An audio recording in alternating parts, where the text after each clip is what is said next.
2021, 7 p.m. Scott County Board of Commissioners meeting to order. And I will ask for approval of our agenda. So moved. Second. We have a motion to approve and a second. Any comments, questions? Hearing none, all those in favor say aye. Aye. Opposed, like sign. Aye. Motion carried. Commissioner Laurel? Yes. Okay. Remind me that John's with us. Welcome all of you here tonight. We do have a few empty chairs, so if any of you would like to have a seat, please do so. It's exciting to be back in our regular meeting place and see all these faces looking at us tonight. So welcome. And maybe we are rounding the curve on this pandemic and life is slowly beginning to return to normal. We all pray for that, I know. At this time, we'll have our public forum. I do know that one gentleman has asked to speak, Mr. Solomon Baxley. Madam Chair, before we get into that, you notice you skipped the invitation on Facebook, I didn't skip it, we did that at our 6:30 water board. but this is the 7 o'clock meeting, the commission. Well, then we can go back and I can do it again, sir. Okay. Please bow your heads, please. Dear God, be with us tonight as we conduct the business of Scotland County. Keep us ever mindful that we are the servants of the citizens who elected us to serve in this capacity. May our decisions always be wise and just, and may we always have your guidance as we go forward in our service. At this time, I would also like to ask for a moment of silence to remember our former Commissioner Robert Bob Davis, who also served as a chair of this board. So please join me in a brief moment of silence to remember Bob Davis.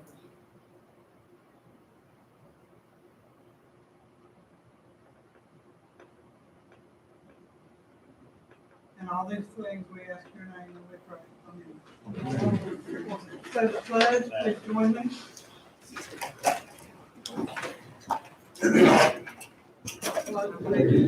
the flag of the United States of America, and to the republic for which it stands, one nation, under God, indivisible, with liberty and justice for all.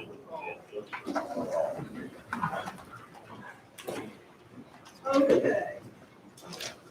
Mr. Baxter, you are here. If you will please take the microphone and tell us your name and address. And we do have a time limit, a 3-minute time limit for people speaking in our public forum. So welcome. Thank you. My name is Solomon Baxley, from Scotland County. Been here all my life, 41 years old. I actually reside in Gibson. But today I'm actually here to talk to you about the company I work for. The name of it's Rock Incorporated, or INC. It's a nonprofit agency facility located in Richmond, Moore, Montgomery, Gaston County. It is our desire to fully understand the process and procedure for parties interested in acquiring the former I.E. Johnson Elementary School, located in Lincoln Heights, in the town of Laurinburg, North Carolina. Our proposed use for this location is to create sustainable youth recreation community resources and an activity center for the citizens and the youth and the young people of Scotland County. There's no secret, there are several needs associated with our community. We aim to present a comprehensive plan designed to add economic, social, environmental growth, capacity, stability for its citizens. And I apologize, I'm very nervous. So I've never spoke publicly like this. And there's a crowd of me. Anyway, all we're requesting is your support. And I know that the school, it's right now is still the ownership of I.L. Johnson. And I know that it's, you guys were kind of back and forth, not sure what you were going to do with it, making it a resource center. But we're requesting your support, although it is mentioned that several civic organizations continues to show an interest in this facility. And we have no problem in competing or paying fair market value for it. However, our concerns are if we enter into a price war, any favorable acquisitions could possibly delay immediate renovation and startup. If we are not successful, it is our belief that our community would not strategically benefit from the best use of this facility. Our proposal calibration includes RNC, INC. For renovation programming, upkeeping, and stability, BOE, strong consideration and approval, access surplus, city see these, for furnishing equipment and supplies. City of Laurel sponsorship for utilities. County Commissioners, future proposal for economic development opportunities. It's a win-win for both of us if we can work it that way. I do want to tell you what ROC stands for. It's ROC, it's not ROCK. ROC is reaching our children, and then INC is in need of choices. And what we believe is that we give children a chance to make a choice. And when they make that choice, we try to let them have to deal with whatever, consequences it is after that choice. Of course, we try to lead them the right way. ROC-INC theory and overview. ROC-INC is a 501c3 organization. The name ROC-INC, as I said before, is derived from the prefix and desire of reaching our children in need choices, which inspire the ROC-INC acronym. For new events and opportunities, ROC Incorporated, I say Incorporated, it's INC, I apologize, seeks to give all children a new way of thinking around making the choice to live a healthy lifestyle, and with emphasis on healthy alternatives. Currently, ROC-INC is partnering and contracting with the following agencies: Richmond County Schools, Richmond County DSS, Richmond County and Scotland County Links Program for Foster Children, Richmond County Department of Juvenile Justice, Hamlet Police Department, Richmond County Sheriff's Department, Compassion and Counseling Service, the City of Troy, North Carolina, Boys and Girls Club of Moore County, Richmond County 4-H Cooperative Extensions, and CY4, North Carolina State University, Richmond Community College, Rockingham Housing Authority, and Hamlet Housing Authority. And we hope Scotland County soon. Want to tell you about this company with me. I don't want to make this about me by no means, but I was a drug addict for a very long time. Was a heroin user. And of course, I've hurt myself many, many times, but I went to treatment, got clean, and come back. And I went to work at Harbor Freight, and didn't work out for me. It just wasn't for me. Well, this company contacted me. I didn't reach out to them. They called me, offered me a job, and it's been my saving grace, technically. I started out as a counselor, doing interventions with drug use and clients in that manner. And I feel that is something big that we need to really try to do our best to work on in this county is drug use. And I'm sure that the sheriff can vouch for that also. This company, we do mental health, substance abuse, and a children's program. And of course, they're separate entities, completely separate away from each other. But I have to thank this company for sure for giving me a chance at what I'm doing now. And I love what I do. I'm actually director of an outdoor program, which we offer ATV, learning how to ride ATVs, dirt bikes, four-wheeler, go-karts. We have a pond. They do a paddle boat fishing. We got a hiking trail. I've got an obstacle course. I've got a laser tag, airsoft. Fixing to put up a obstacle course. But fixing to put up an obstacle course and a ropes course. So we're moving forward, but we would like to try our best to get to Scotland County. I've got a lot of people questioning me, asking me how can they get to Richmond County to be able to join our program. And of course, I know you guys are still up in the air about what you want to do with Johnson, but if you could consider us on it, and like I said, we pay fair market value for it. Thank you, sir. Thank you.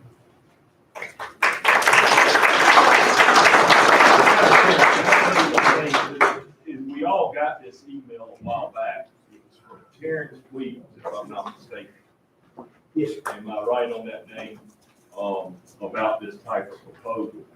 But I think the things that have changed in what short conversation we've had, I've told him we don't own, the county doesn't own that building. And that proposal is probably going to have to go to the school board. So as far as the building goes, Sounds reasonable, Mitch. but I'm just telling you, if you remember that Terrence Williams email that came probably 6 months ago. Yeah, it's vague to me now. That's the same program. All right, we now have our consent agenda. If I could have a motion to approve the consent agenda. Excuse me, sir? This is John Alford, I move to approve. All those, I have a motion to approve, a second. Second. All those in favor say aye. Aye. Opposed, like sign. Sir? Public forum, please. Yes, have you signed in with our clerk of court? Don't believe so, man. I was told all I had to do was show up. We'd like for people to show up prior to the meeting and give their names. If you'll give your name to Mr. Robinson there, we can go forward. Okay. Sammy, I-E, Archie, A-R-C-H-I-E, Herring, H-E-R-R-I-N-G. Okay. Sammy Archie Herring Jr., 13761 Hamlet Road, Gibson, North Carolina. You're going to hear a little bit later on the Monument Committee recommendation. I was on the Monument Committee, and I would really like to thank the county commissioners for going about this so far by the rules and regulations set forth, and not doing a knee-jerk reaction, taking the monument down, causing a lot of confusion. Monument's been there in this area for over 100 years. Nobody even knows it's there. I've spoken with people in the county administration. They told me, we don't even know it's there. I've spoken with people that work at the courthouse, and they said, hey, the only thing I know about it is where people take their smoke breaks and sit on it to eat lunch.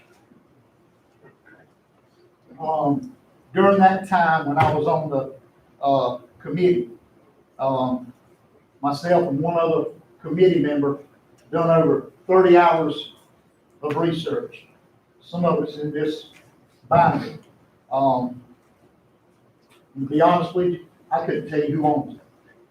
I have looked and looked, talked with people, Raleigh, Richmond, Virginia, and Monument hasn't done anything to anyone. And I appreciate y'all for going about this in the right way, and I thank you.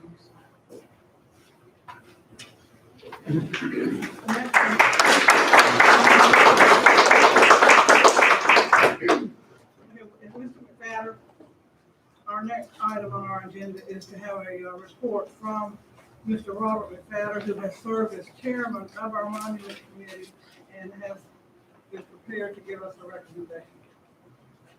Madam Chair, Commissioners, my name is Robert McFadden, lifelong resident of Statutory County.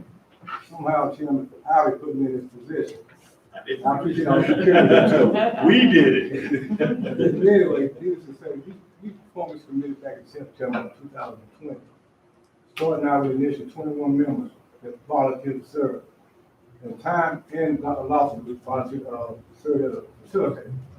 So over a period of time, we started losing members for numerous reasons. Some moved out of town, some felt like it was too controversial for them. And so ultimately, we ended up with 10 regular meeting members and another facilitator, Dr. Lawson resigned.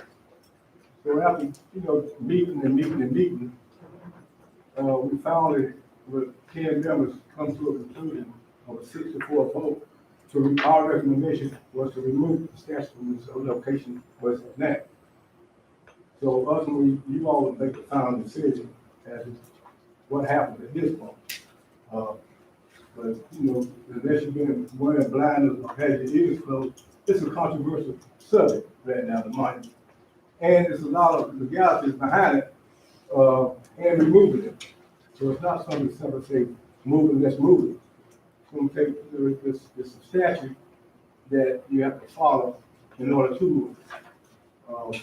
Ultimately, whatever your recommendation is, we're going to be okay with it. I think Mr. Hamlin and the other committee members out here, but Mr. Harris was one of the members here. Some of the other cities were going to come, express their feelings about it, but those who are not here, it's fine. But at this point, unless you all feel like we need to do some more research or anything else to contribute to the monument decision, our decision was to remove it from this location at this time. So y'all ultimately find out who owns it. Now, I'm like Mr. Harris, I think him along with some other guys, it was linked to, from what I could gather, the county. It was on county property. I think it was donated back by the daughters of Confederacy to the county, to one courthouse relocated in another courthouse. That's part of what I forgot. Mr. McFadden, did the committee consider where it might need to be moved to? It was some locations tossed out there, but we didn't know, we was within what we could do to try to contact those locations. It was, VFW was mentioned, there was one place, somewhere else, I don't know if I remember, but I do know that VFW, active people suggested. And I know some of the other counties, that's where they relocated their staff, and VFW. Anybody have any questions? I just want to say thank you, Mr. McFadden, because I know that this was not an easy task. But thank you for your leadership, and you will share our thanks with your community members as well. I have a question. Do you have, and you may have addressed this, do you have any idea what the cost is gonna be to move it? It's just based on what we heard from other counties. It's not, it's not a cheap removal. We didn't actually go as far to see what it would cost, but we didn't know what the city was going to do. Well, what you all are doing, no, we did not go as what it would cost to remove it from the location. But from the other counties around that had it removed, it's fairly expensive to move. The one in Wilmington that was similar size that they moved was $250,000. How much? $250,000. Do we have any further business that we want the combined committee to entertain? Or do we feel like they have completed the task that we gave them?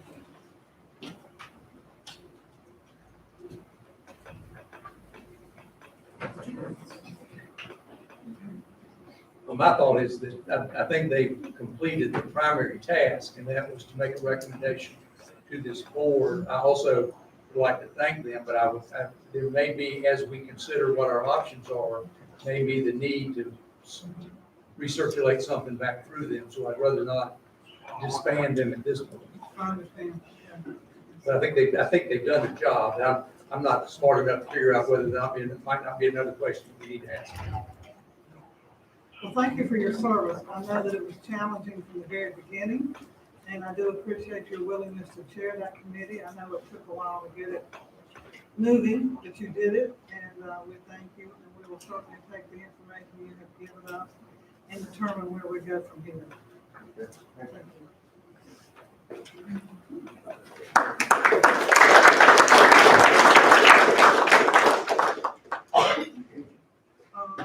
Next, we'll hear from our sheriff. Sheriff Curtis.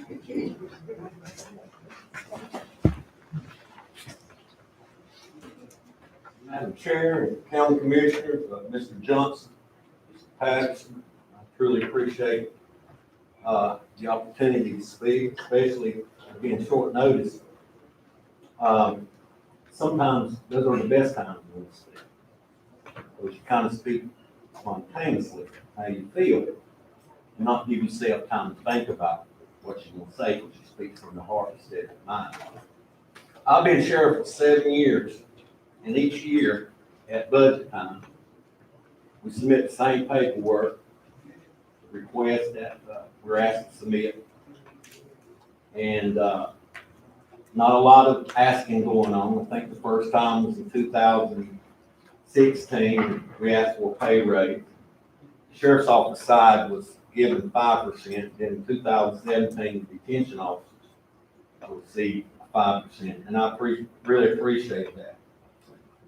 I appreciate Mr. Patterson. He's been a good county commissioner for me. And I understand that all the decisions are not in his hands. Also, because I like listening to the meetings, at the last meeting, he made a comment that this administration was one of the most conservative administrations that he's worked for. And I'm not tooting my horn, but I know that, because we don't go to Mr. Patterson and ask him for anything. The only time that I can think of when I've been before you was for 2 ordinances, resolutions, the Second Amendment, and then a gun ordinance, protect the citizens of Scotland County because we're having some issues. I'm not here tonight for myself. I'm not here to talk about a salary for myself. I'm perfectly fine. I took one salary reduction in 2015 and I'm fine. But I do care about my family. I've got sons and I've got daughters and I call them my family. And they know that we talk to each other like a family. And it's important to me that they're taken care of. Sometimes I feel like that we're the redheaded stepchild. Just because a lot of times when we ask for something, even when we don't ask, the question comes up, do we need it? Currently, we have 4 courtrooms going on. We have 3 personnel. One person we had moved from the detention center up front. The 3rd person is a deputy off the road. We have more deputies for the bailiffs, for the courtroom, knowing that Superior Court requires 2 bailiffs. So then I have to start calling people off the road. Well, most of them have already worked their 12 hours, 48 hours.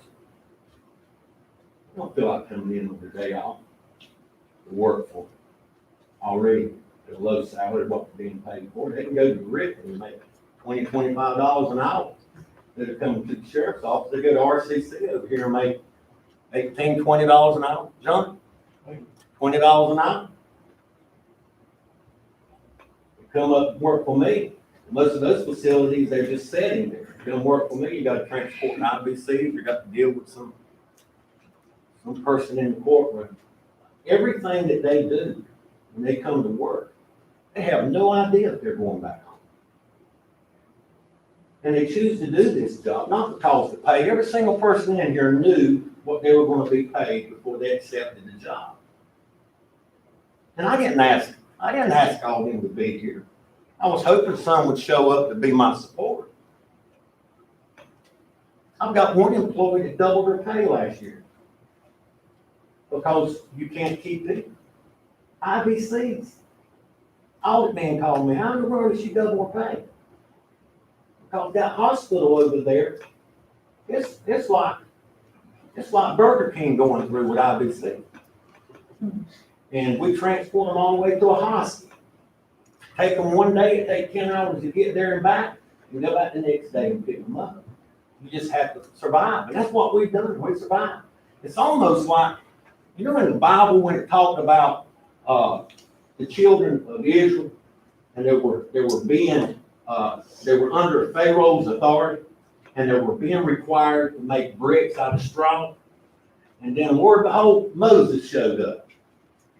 And Pharaoh came to him and says, listen, you're going to start making more bricks, but you're going to have to start collecting your own straw.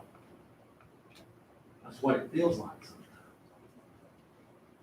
We've gone from 130 people in the jail down to about 74 people with this new DA. It wasn't all because of COVID, it's because of this new DA. We've got people been about there 5 years or so, 6 years, just waiting to take a plea. This didn't happen. The average salary for a police officer, sheriff, in North Carolina is $40,810 a year. Over the last 7 years, I've mentioned it, I've asked for a pay raise. So it's not new. 7 years. The year that we received our 5% raise, the city turned around and got 8. Not Kevin's fault. None of this is Kevin's fault because we're all in this together. Right now, starting pay for the detention officer at the Scotland County Sheriff's Office is $29,280. Now, we want to spend $17,000 on a study that's supposed to last 3 years, $17,000 a year. And all they're going to do is come in and start calling these other agencies, which is what I've done the last 4 or 5 days, and got their salaries. And I've done it every year that I've been in office. And we've talked about it, not in front of y'all, but we've talked about it every year. Hanson County Detention Officer starts out at $32,500. we're at 29. They go up to 34.9 in about 3 months. Richmond County is 33.9. Robinson County is 32. Moore County is 34,559, up to 41,468. Scotland County Detention Officer is 29,280. Now, Scotland County Detention Center.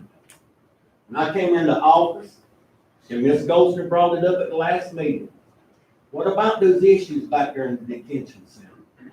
We don't have those issues anymore. The only two things that we got dinged for, because they have to find something wrong. Inmates get 3,200 calories a day. They were only supposed to get 2,500. There's not one inmate that leaves that prison, leaves the detention center down there, loses weight. It just don't happen. We only had 2 violations. One was because an inmate wrote graffiti on the wall, which is almost impossible to control. That could have happened when he first got there. And the man dinged me for the big trash can sitting outside on that paved parking lot, the gravel parking lot, having rust on it. And it sits out there every year, 365 days a year. That's all he got us for. They have programs in there. These guys are making sure that they're applying for their GED or some other occupation. It's work. Altercations have dropped. Not one of these have had an altercation that resulted in any type of personal injury or a lawsuit in 7 years. I had 19 employees that leave me since January the 1st of 2019. 19 employees. 3 I dismissed. 2 left because they moved out of state. And the other 14 left for more pay. I had 2 to go to Sanford. I had 3 to go to Hamlin.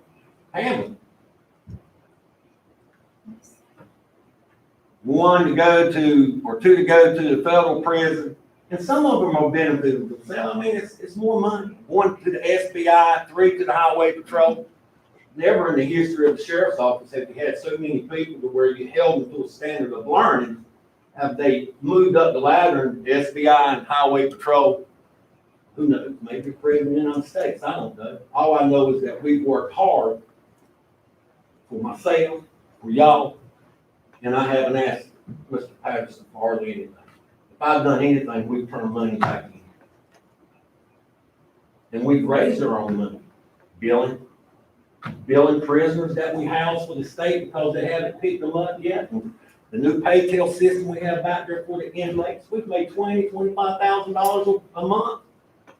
And Mr. Patterson graciously sat there and let us use it to make repairs to the sheriff's office, the detention center.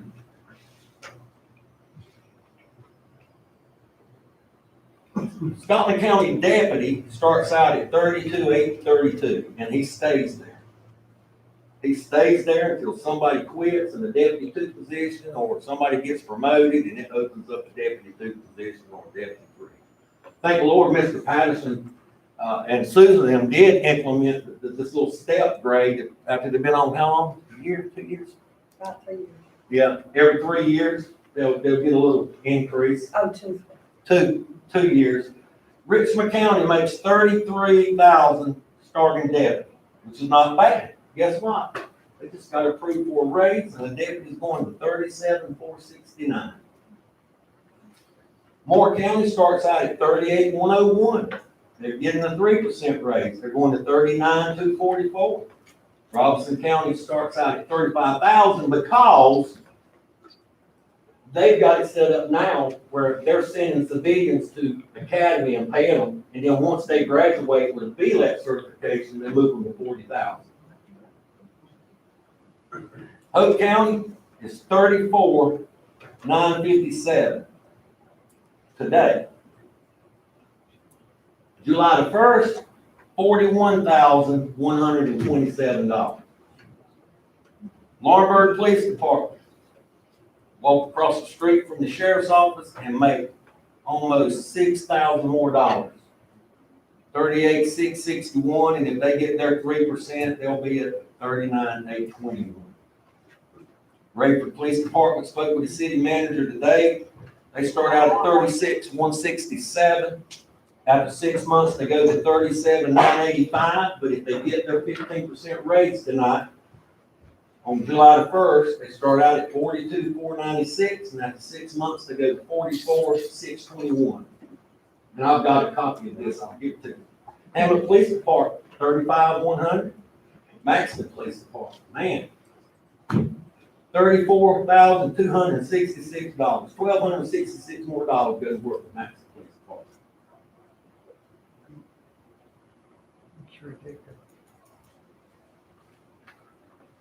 Sheriff Clemens stated this week to his county commissioners, the pay increase in Hope County has passed.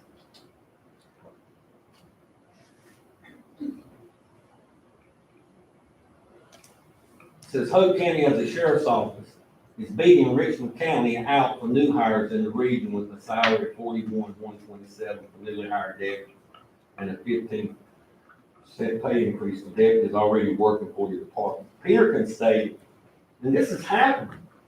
I've got the sheriff in Hope County calling my sheriff's office asking people to come to work. Called Jonathan Smith. Nobody wants to lose Jonathan Smith. Called Randy Dover, just hired Randy Dover. He's calling Randy Dover. And I've got one or two, they don't know that I know, but they're contemplating. They're contemplating whether they're going to go or not. Heck, one just walked off the job last week. She just came from Hope County, started with him as a transport officer here for about 3 weeks, and they got that pay raise. And he took her back with open arms. And he says, the pay increase is getting around. The department is starting to get phone calls from deputies and other counties who are not interested in working, that are now interested in working in Hope. The higher salary should help the county stay competitive in hiring and retaining qualified law enforcement officers. It's a waste of time for me to go to BLET recruiting graduations because they're not showing up. Not when I stand there and say you can start out at 33. And Sheriff Wilkins, Peterkin, and now Clemens will say, oh, you start with me at 41. I have no applications for patrol, certified patrol. I have no applications for detention officers. We all would be up the creek without a paddle if they start leaving me. And I couldn't blame them if they did so. There's not a thing I can do about it. I'm bringing them in. The sheriff's office love, hey, we're going over here at Stockton County and let them train you for 3 months. And then come over here. And we'll just stick you with a guy to ride, show you around the county, and you'll be ready and off going. Now, my first term, I'll be the first one to tell you I fired. Because I knew you could do the same thing with the same people and expect different changes. But we're seeing changes. In 2000, this county, if you can go to SBI and look at it, reporting, this county had right at 2,000 incidents in the 7 categories. And those 7 categories is what ranks us across the state as most violent, number 2, number 3, number 4. We were right at 2,000 in those 7 categories. Motor vehicle theft, homicides, breaking and enters, sexual assaults. Every year we've seen our numbers drop because of these guys and ladies and because of our programs. In 2020, we went from 2,000 when I took office to 572. That was a 73% decrease in these violent crimes. Now I'm talking about the county. I can't talk for the city. I'm telling you where we're at, and they work. These guys work. And it's saving this county money, and it's saving insurance companies money.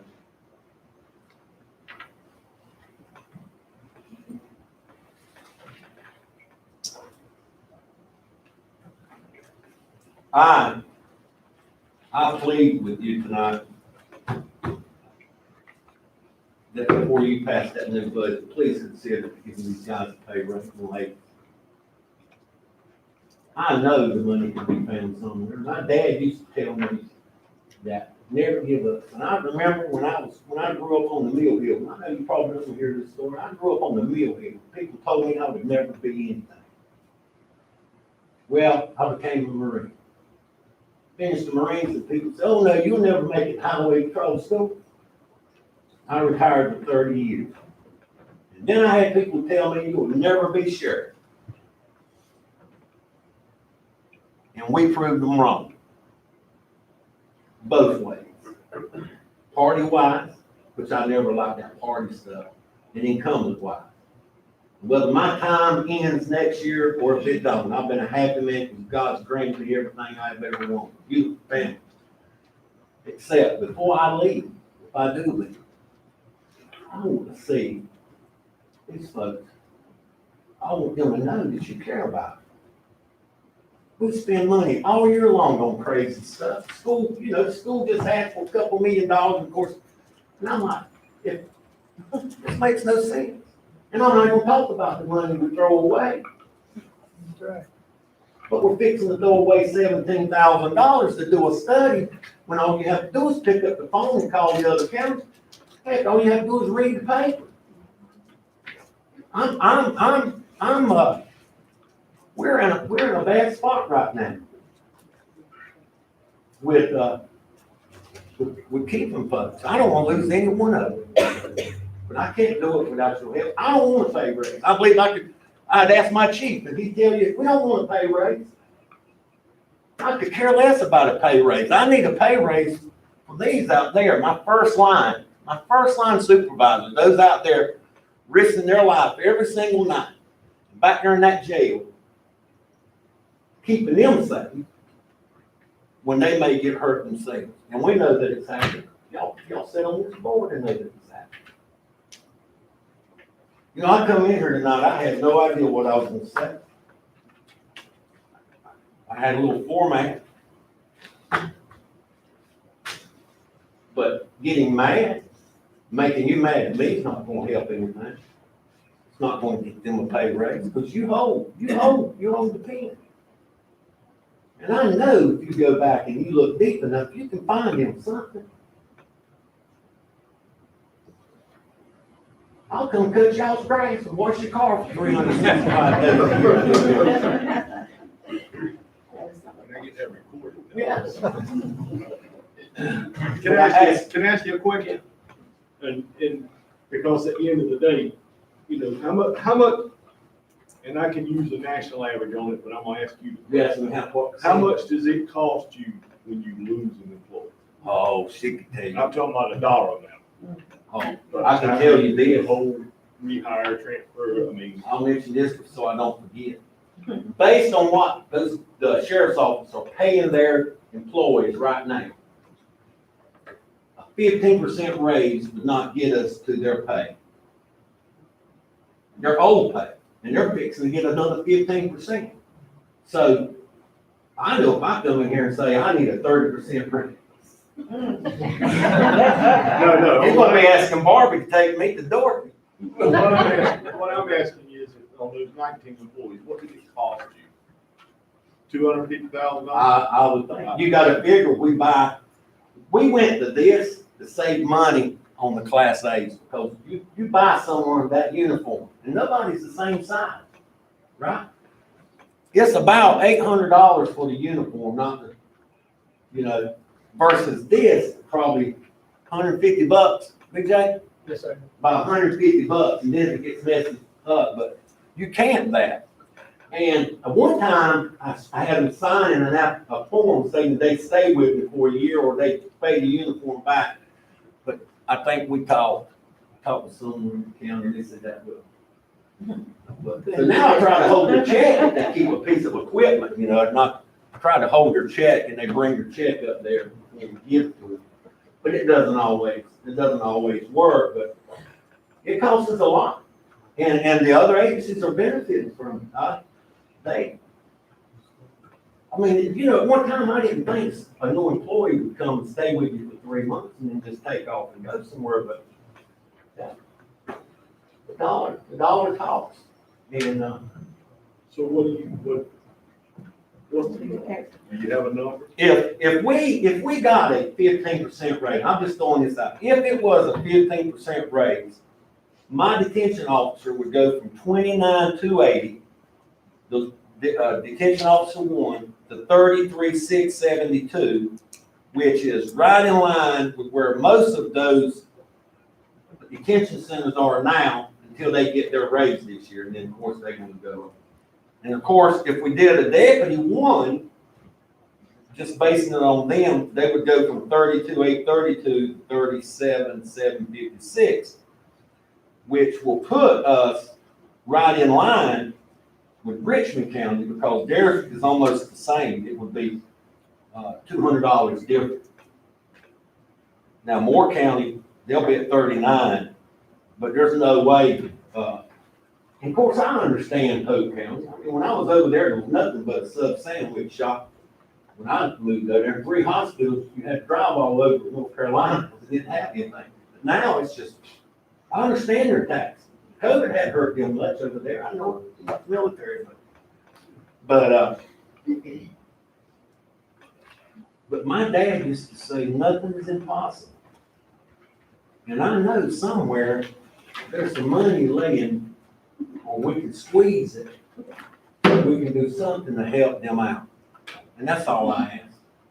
And like I said, I appreciate every single one. I know we haven't always got along. I know sometimes I've come in and said some things I had to say. I hate to say it, but I love every single one of them. And I don't want to lose. I don't want to lose any of them. I'm happy where we are right now. Because I get the only civil is the one that's pending on me, and we know about that, and that's hogwash, but we just don't, it don't happen. We've got these guys in supervisory school. I've got all my supervisors doing a 2-year course from RCC, first line supervising, that's teaching them how to be managers. And then the rest of them are taking other kind of classes, diversity. But even that costs money. You know what the total salary sheriff's department is? I know it's in our budget, but I don't have it. Sheriff's Department, payroll, total payroll, is $2.8 million. That's the Sheriff's Department.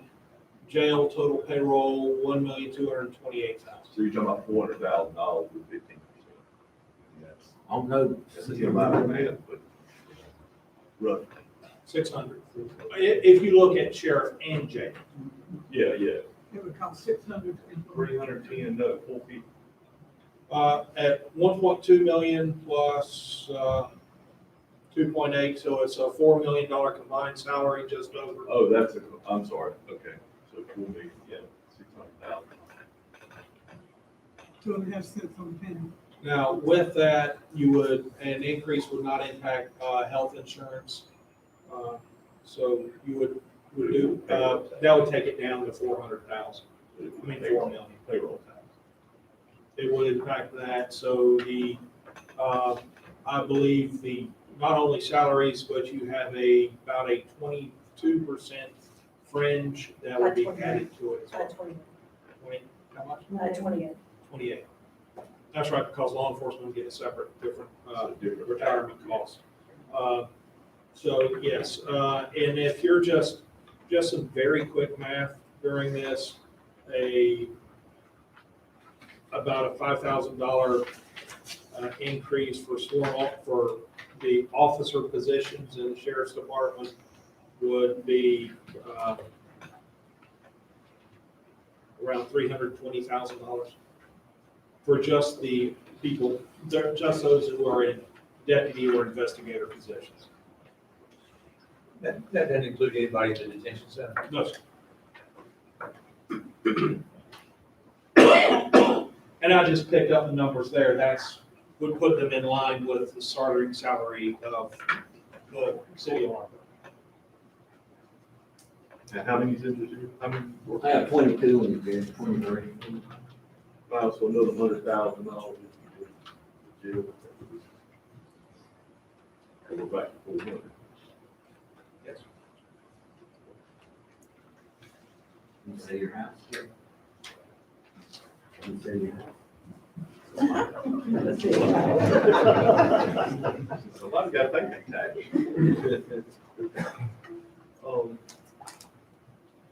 Can Wood put us at tax rate? If you're looking at a $450,000 increase right out of the taxes, that would be 2 cents. So instead of deduction, we propose we're gonna have to increase. Yeah.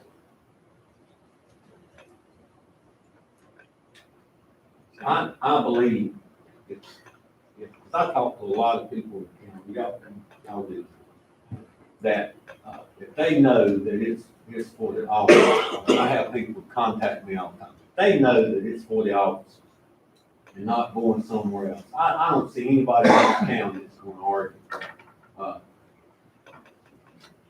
a lot about that. I think most of the time it's just they feel like we tell them one thing and then something else happens another way. I just ask you to consider it. I know you can't do that tonight, but I thank all my officers for showing up. I'll have to hug their necks, maybe. But, and I thank each of you for your time and for listening. I know I probably talked way more than what I was supposed to. Thank you so much.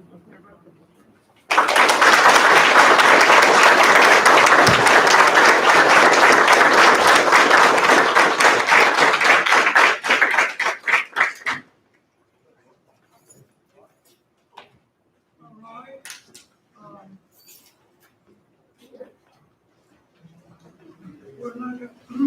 We are now going to hear from, Thank y'all for being here.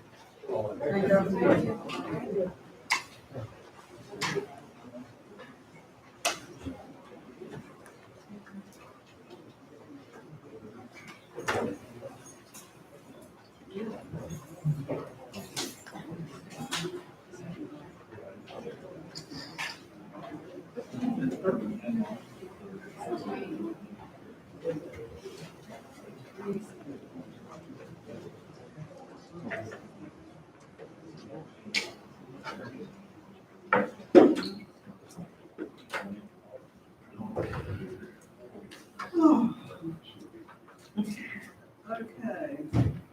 Our next item is number 4, which is North Carolina General Statute 160-D, Land Use Planning Ordinance. And we're going to hear from our attorney, Mr. Johnston, and he's going to go over what was the business of the last planning and zoning meeting, because he did chair that committee meeting for the board. And after we hear from Mr. Johnston, we will have a public hearing. Thank you, Madam Chair. The public hearing you're going to be conducting tonight is the culmination of a process that started about a year and a half ago. And many of you may recall, we've discussed this, that the legislature undertook some major changes in the land use ordinances statewide, and there are some required changes that are necessary locally after this public hearing. I would like to thank my friend and classmate, Jim McMillan, who is the chair, and does a really good job as chair of the Planning and Zoning Board. At their last meeting, Mr. McMillan was unable to attend, and in his absence, normally Mr. Sam Cribb, as the vice chair, would have presided, but Mr. Cribb was unable to be there as well. And so I appreciated the opportunity to chair the meeting. In your package, you have several pages of proposed changes that would occur via the legislation that has been passed, and I think it's probably about 6 or 7 pages, and rather than trying to walk through each of those, I'm sure all of you have at least looked through there. The Planning and Zoning Board's recommendation on these changes, sort of dovetail with what Chairman McMillan had asked that the board do. And the recommendation was that on the list of items that you have before you, that there are certain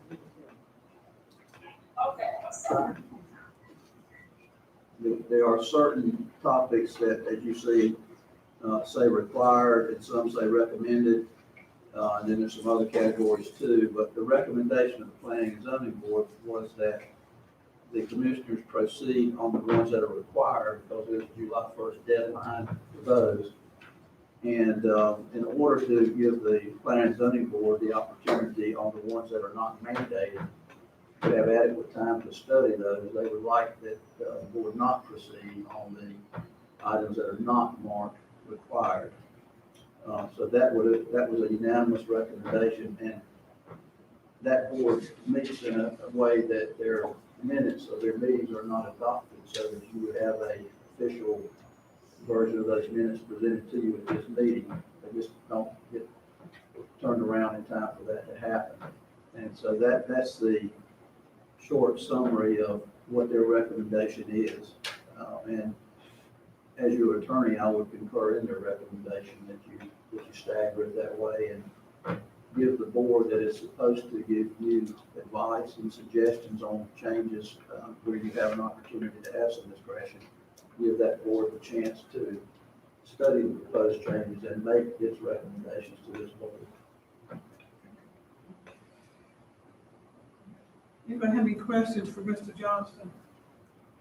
There's some in here, Mr. Johnson, that says be aware, they're not required, they're not recommended. I think those are ones that the Planning and Zoning Board will discuss, and if it feels some action might be appropriate, if it would come to you.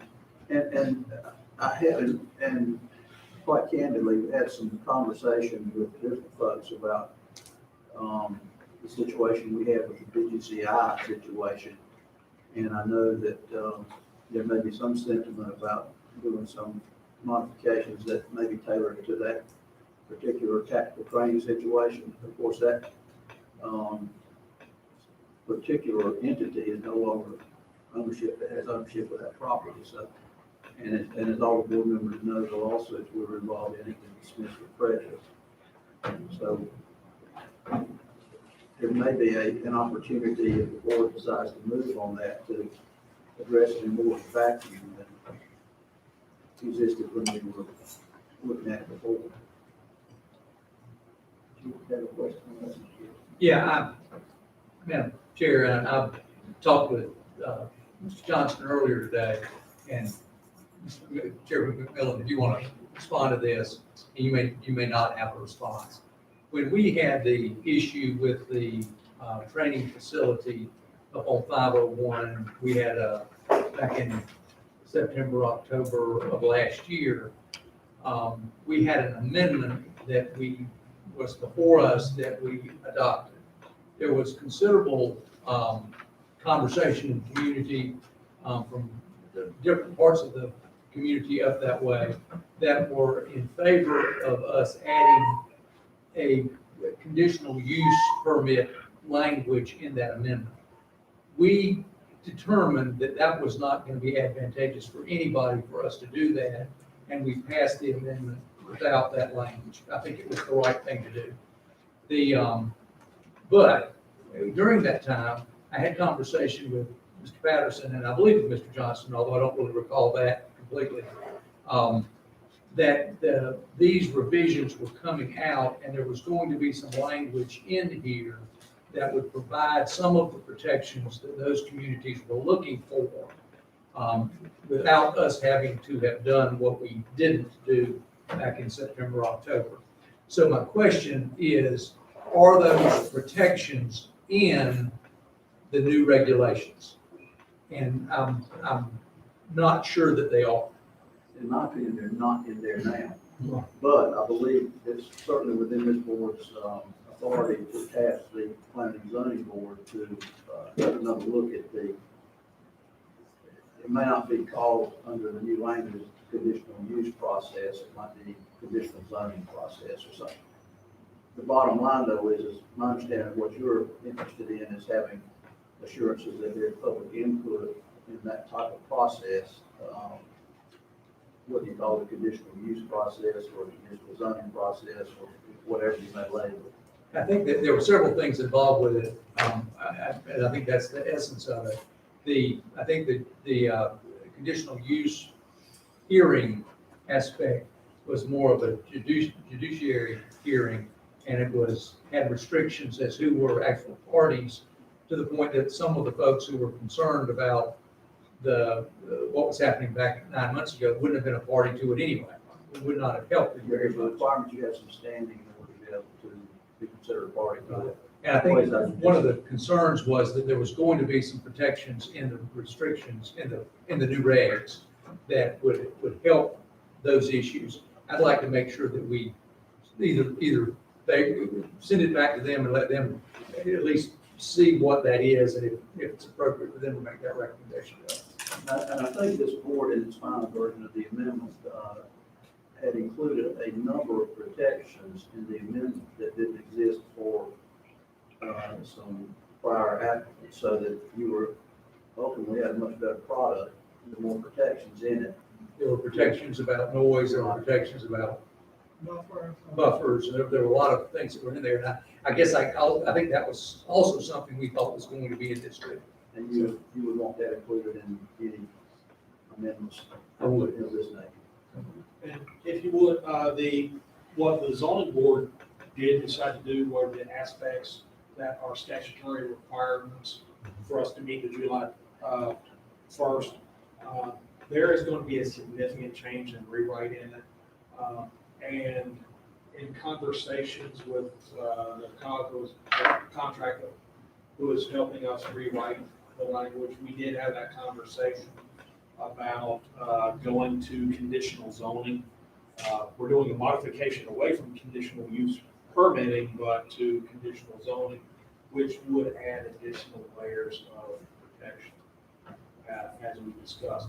But those are not in the required modifications at this point.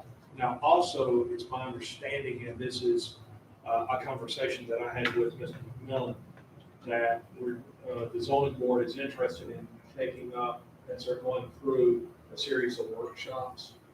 And I know there are some topics that different board members have specifically talked about wanting to take a tighter interest on.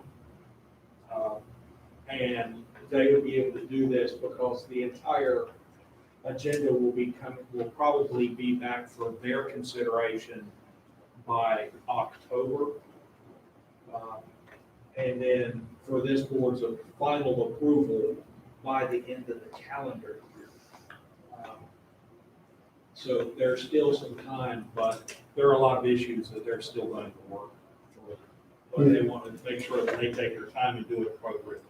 If you've been on the state website and you looked and downloaded the 160D, it's 66 pages. So we have a lot of consideration with what we were handed with the 3 options required, recommended, and other, plus the COG with what they're doing with our new manual. Then we're going to have our hands full to the end of the year when this is supposed to be complete. So we will definitely have to have some additional meetings. We'll probably need some resources, some input from some of the staff. I'll just add one thing before the public hearing and mention to the board that there was a public hearing at the planning and zoning board level and no speakers in favor or opposed. Any more comments or questions for Mr. Johnson? If not, at this time, I will open the public hearing on this matter. Is there anyone here wishing to speak for or against this action before the board? Seeing no one come forward, I will close the public hearing. And I will ask what the pleasure of the board is.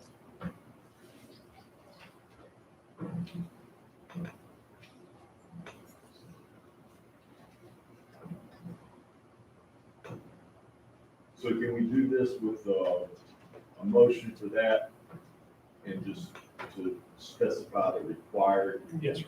action, then I'll make a motion for the 160D land use planning ordinance, using only the required at this time. I second the motion. We have a motion to approve the required issues in the zoning ordinance. We have a second. Is there any question or discussion? All those in favor say aye. Aye. Opposed, like sign. Aye. Did we have a, That was general. John, okay. Thank you, John. All those, we have done that. Okay, the motion is carried. Thank you.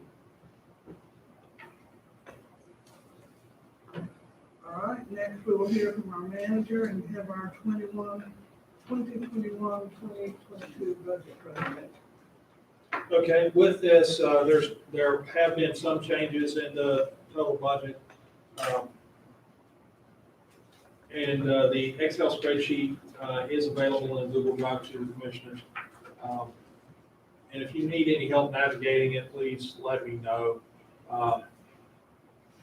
But with this, the general fund budget is my recommendation is at $46,065,035.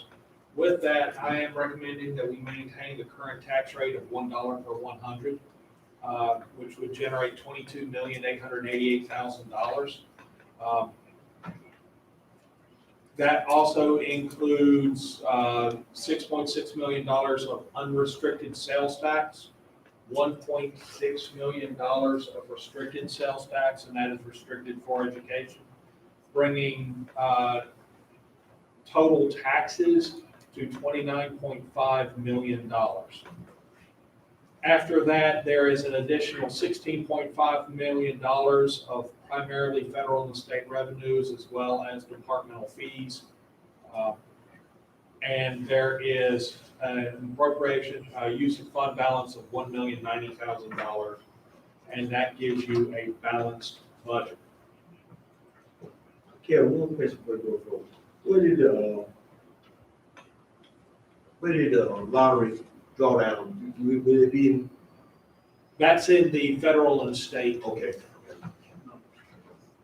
Yeah, but I have a question. So the fund balance appropriation, you are using $1,090,000 to balance the budget Yes, out of our fund balance. yes. And what does that reduce our fund balance to? Right now, at the end of the year, after the transfer of the $2.4 million out, we're having a balance of about 20%. And with that, we would not, the way we've done our budgets, that because all the departments have generally gone off and spent around on average, 96% of their budgets, we would not expect to use $1 million. But we generally spend 94 to 95% of budget and bring in a total of 96 to 97% of budget through revenues. So that's where the level of fund balance, we will most likely use some fund balance in that balance, but hopefully not $1 million.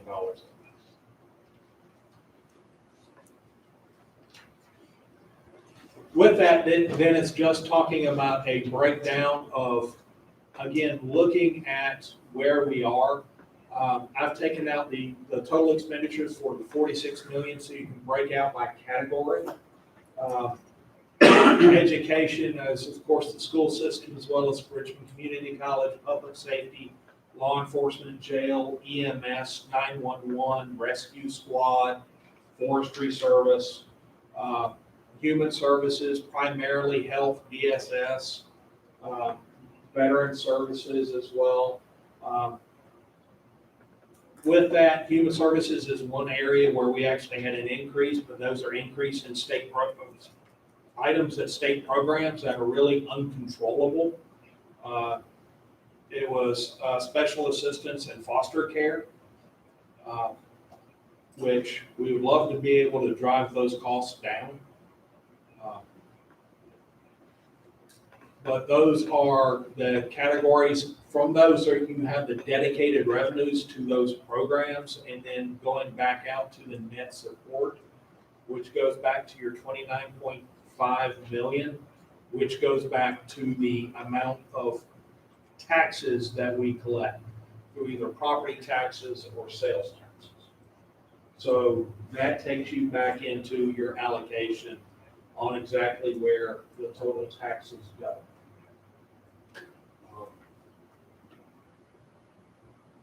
And then that net support number, that's how we normally break out the amount that have been on tax bills and is published. So on the education net support, $10,800,000, that's actually $10,062,000, whatever the number was this year. That plus the capital, is that what you're getting to here? Of 600,000, whatever they request? Yes, And So- RCC. and RCC, And RCC. yes. I'm just trying to get back to the 10,000,000. 44. Yes. Yeah. And with that, I keep forgetting the- in my recommendation, my recommendation maintains the $10,044,000 in current expense allocation, because that's what I've been consistent with, and without the liaison committee's recommendation of something different, I've maintained that amount. It also includes $300,000 in capital. Not every- Correct. But we still don't know if that number's right. I can't calculate it to come out of that. I'll tell you that now, unless I'm really, really, really generous with it. And I know their number is not. it's not that. I know their That's what number I'm is thinking, absolutely and- not that. and I'm thinking we got to the right number. We're halfway to what he needs So, without changing anything. And somebody, somewhere, and it ain't me because I've tried, and I can get close, but you know, it's put crap in, you get crap out, and you don't know what number you're getting right and what number's wrong, and who's using the wrong formula, and we gotta get back to know what this number is. I know it ain't $12.2 million, they said, No. and it ain't $10,044,000. What do you think it is? I'm curious. Is that machine on? Roughly what I come up with is about 9.4, and I feel like that's generous. I'm leaning on the generous side. You're smiling. You figured the same thing, didn't you? Or roughly. Kevin, at that number, that puts us in jeopardy, correct? At any point in time, it doesn't matter what the formula is. If you take it below $9.6 million, Yeah, I'm not talking about, I understand that. You understand? I'm just talking it right. Yeah, I understand that part, that you can lose the low wealth if you go too far. But I'm just making a point that they want to get into this word game about floors and ceilings, and they feel like we're on the floor. I feel like we're above the ceiling. But I can't get anybody to give me a number that's different than what I calculate. So until that comes and they can show me what the work is, that's the number in my mind. Well, that's been the way it's been for a good while, so. Well, but it ain't supposed to be that way. And the statute doesn't read that way. And the state gave the responsibility to the school, which the state statute doesn't say to do that. It says they're supposed to be figuring it in DPI. And sending it down to us. Right, exactly. And They that's used not. to do that. Yeah, I know, but I'm just, we can get into this word game with them if they want to do that, but floors and ceilings and all that stuff, but until somebody else can show me in good math and where they got the number from, I'm at 9.4. Notwithstanding, I understand we can't go that far, but, that's where I'm at.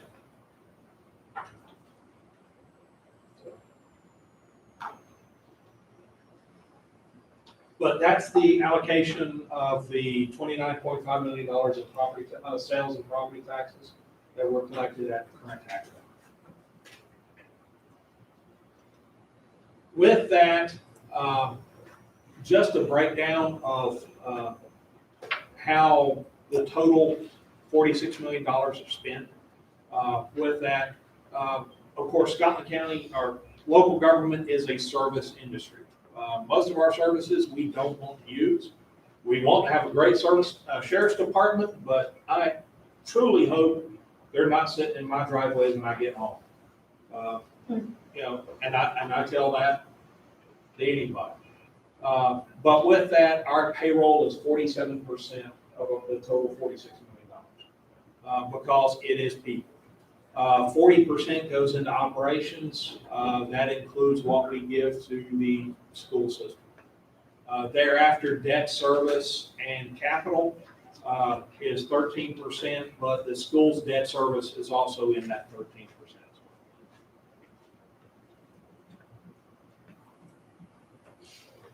And also, in that number for the operations, I do want to bring out one thing.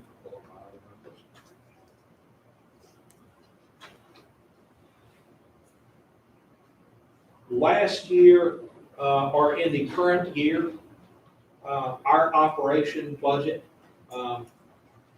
for 2021 is $19,354,000. Next year's operation is $18.7 million. That is a decrease of almost $600,000 in operating dollars. So even though the total pie is going up, everybody's operating dollars are going down. So that's just where we are. We have a $600,000 cut in operations across the board for county services. Where's that coming from? Everywhere. It's a situation where we came in and cutting any and all of our operations, going back, looking exactly where our trends are going to be, trying to cut down operations as much as possible, including $600,000 of requested increase by the state in DSS. So we didn't go up by that amount, plus we cut all of our operations. The school floor is hanging. It always has. So, the increase in payroll, that's a $500,000 increase in payroll. $300,000 of that is health insurance alone. After that, we have necessary increases in state retirement. We do not control that. And then from there, we in this budget, there is a 2% recommended cost of living, which would go to all employees.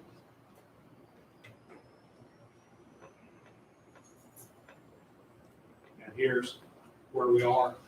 Again, this is possible primarily through a growth in sales tax, where we've had that. Our property taxes have maintained. We do have a 2% cost of living. There is an increase in health insurance, like I said. We had increases in foster care and special assistance. These are both programs in social services that they do not control the cost on. Until they can go off and start getting 3 times as many cases completed through the court system, and they can cut the number of people coming, the number of children coming into care. Her magic wand is not good enough yet. But like I said, we had an increase in a cut in overall operations by $652,000. We do have some increases for hourly rates in EMS and SCATS drivers.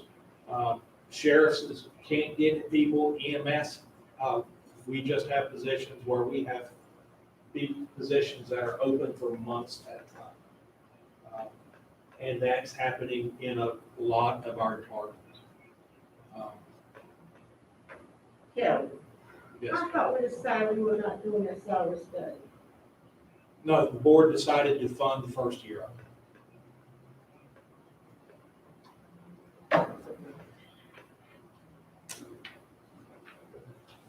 But with that, it does increase the amount of the 401k match by 0.5%.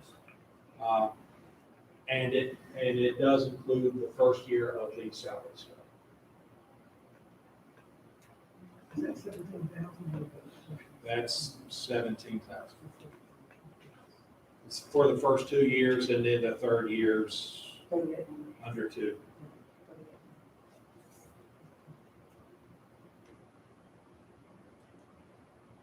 Any comments or questions from the board before we open the public hearing? We had had a conversation at our meeting on just a couple of weeks ago of perhaps considering reducing the rate to 99 cents. If we were to, do you want to have that conversation before or after you have the public hearing?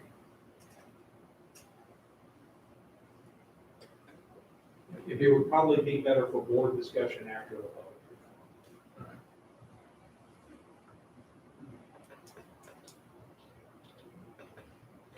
Just some other aspects, again, solid waste budget. It's $3 million. Again, looking at revenues and expenditures, we're looking at being stable there. It is self-supporting. We are not looking at a change in the fee structure. It still has a negative net assets because of the improved closure, post-closure costs. We are going to need to have ultimately, we need to have $2 million in positive cash in the solid waste fund before we have a positive net assets in the landfill, which will be required. At that point in time, then we could look at a change in the availability fee. Yeah, well, how much is this if we lose from the city of Laurel? Overall, City of Marburg is our primary customer, and we have had small gains. The big advantage for the City of Marburg that they've changed that has positively impacted us is they are currently operating their own leaf and link facility. So once they did that, the loss leader that we had really went away.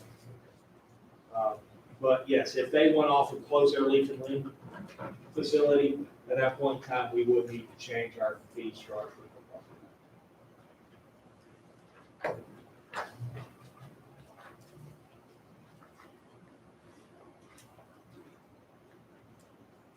And again, just looking at solid waste, 43% of the operations there pay the tipping fees that we take to UR Environmental, is how much we haul our garbage away for.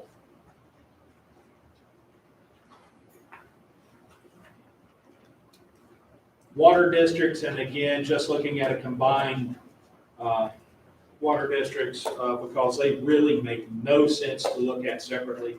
They will be listed separately in the ordinance, but operationally, it's best if they're looked at as combined, maintaining that budget of $1,680,000.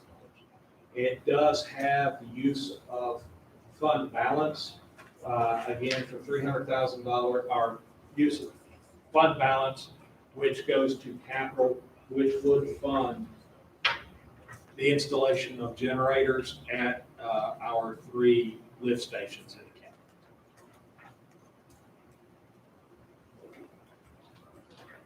county. And that is just the very quick version of the budget. But we will do this all again on what's the date? The 21st. That would be up to board's decision. Okay, that is Kevin's presentation. Are we ready for the public hearing, board meeting? Okay. At this time, I will open the public hearing. Is there anyone here who wishes to speak in response to our presentation on the budget?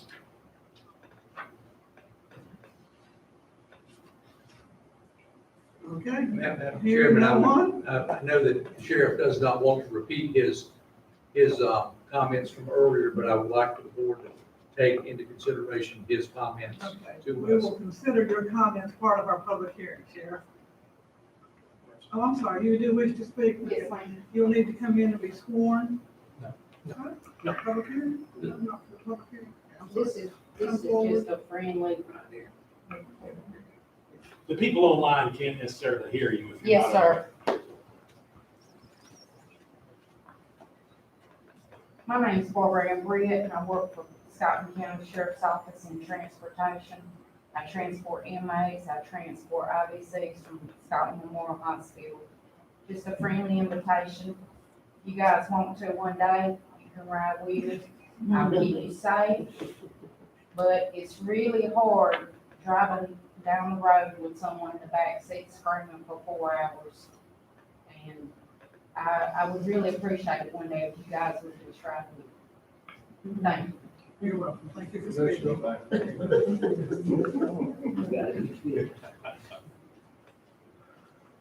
Well, if there's no one else to speak, I will close the public hearing.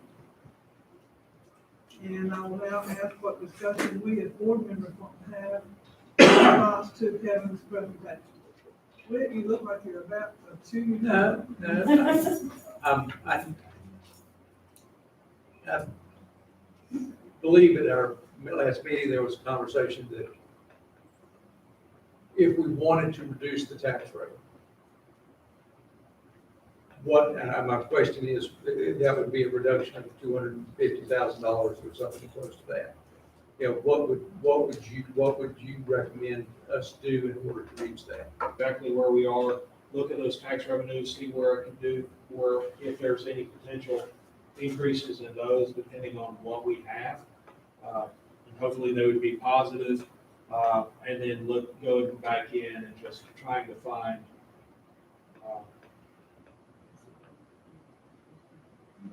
exactly where we can trim further, or there are a couple of other potential revenue sources that I can explore. And if we wanted to consider in a positive way the recommendation of the sheriff to increase the salaries of his department, that could be done and still come in at the $1 per hundred. Now, we couldn't do all of what he's asked, but we could do part of what he's asking. Yes, I can look off and I can see if I can find, by the 21st, find an additional 200 to 250,000. 225,000 is what I was looking at approximately for 1 cent on the tax rate, and determine a way of addressing that, and then determining, or get with Susan, if we did that, what would that mean if we did that for the law enforcement or law enforcement and jail staff? Well, if you consider this year half, 7.5%, 2% we're already budgeted for because of cost of living. So you're only talking about an additional 5.5%, which is going to bring it down that, because I don't think any of us is sitting here thinking that we're going to get it 100% what you're asking. But even if we could do half this year, and considering the 2% is already there, then now we're looking at 5%. It's more workable numbers than right. Instead of doing the 2% and a 5%, just say 7.5%. Kelly, have you heard anything from that $500,000 that we lost? You said legislature, you're working on it, give it back. I have That would help, that would help. We had 5,000.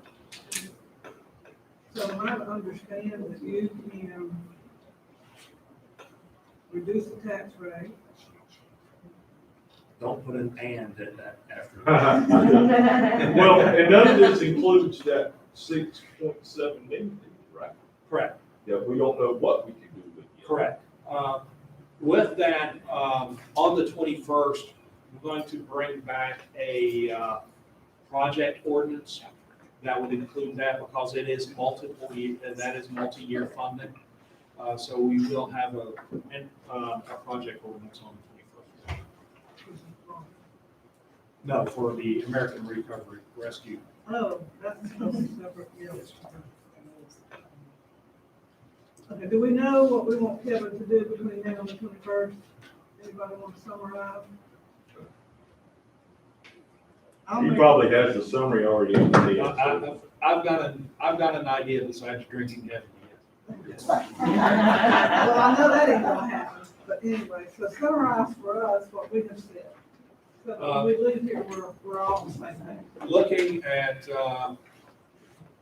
coming back with the budget we prepared today, also with options that would get you to a 99-cent tax rate, Okay. as well as the third option that would maintain the current tax rate and then positively increase law enforcement. That would be depending on law enforcement and or detention.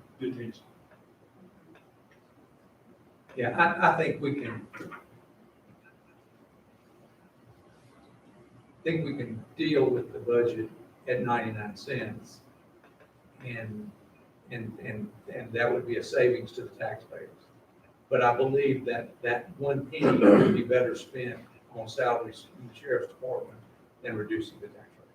Are we, with the liaison, are we locked in on that number yet with Tim? Or I don't know that we're locked into it. Understanding I have is that the schools have, again, moving forward with their budget based upon the 1044. That's the last I heard, when they met last week. We have, as far as I know, we have not committed to that figure. We said to them we would not go a penny beyond that figure, but we would not recommend anything above that to this board. And we have not made a recommendation to this board. So this board tonight or on the 21st, preferably tonight, can make a final determination on our school funding allocation. I mean, it's time. we have to by the 21st. We do, I know. I don't know that I would jump off that ledge tonight. Oh, yeah, I don't think I would do that tonight. I think our schedule would meet again on the 7th. So you are meeting between now and the 21st? We will be putting it. Okay. It's the Well, we will seventh. look forward to hearing what you have to report on the 21st. Okay. All right. Well, then I see a recommendation, board discussion, and take a final decision until June 21st. You don't need action. That's why we're meeting on the 21st. That's right. So, thank you for the summary, Kevin. All right. Are we ready to move on? Next is our policy committee. And we had 3 policies that were considered by the policy committee of myself, and Commissioner Whitfield. And Kevin will review those for us. We recommend that all 3 of these policies be adopted. And with these, Susan Butler is here, or Susan Sanders is here. I'll say her name once this year. But these are not significant changes in these policies. These are simple, primarily, these are correcting language for changes with state and federal guidelines. But they are updates in the Family Medical Leave Act, as well as sick leave. Those 2 are just primarily updates just for modernization of language. The position classification plan and compensation salary administration policies, those are modifications, again, primarily updates in language, but those are part of the process that we're going through to maintain or to develop substantial equivalency with State Office of Human Resources, which was OHSR, which is now SHRI, SHRIA. With those are modifications, and again, they are not substantial changes in what we are doing, other than this would allow for the resolution by this board to apply for a resolution for substantial equivalency, which would ultimately, if approved, allow us to stop asking the state for permission on a position or position change before we make modifications in health or DSS. I think, except for Commissioners Ivy and Commissioner B.J. Gibson, the conversation on substantial equivalency goes back about 3 years almost. Is that right, Susan? And what it does, it gives our health department and our Department of Social Services the ability to streamline and expedite the hiring of employees without having to wait on the Office of State Human Resources to approve a position or to approve the job description of a position. It can sometimes take up to 90 days for that to happen. And positions just languish because it will, basically it gets local control over the hiring of our employees at DSS and the health department.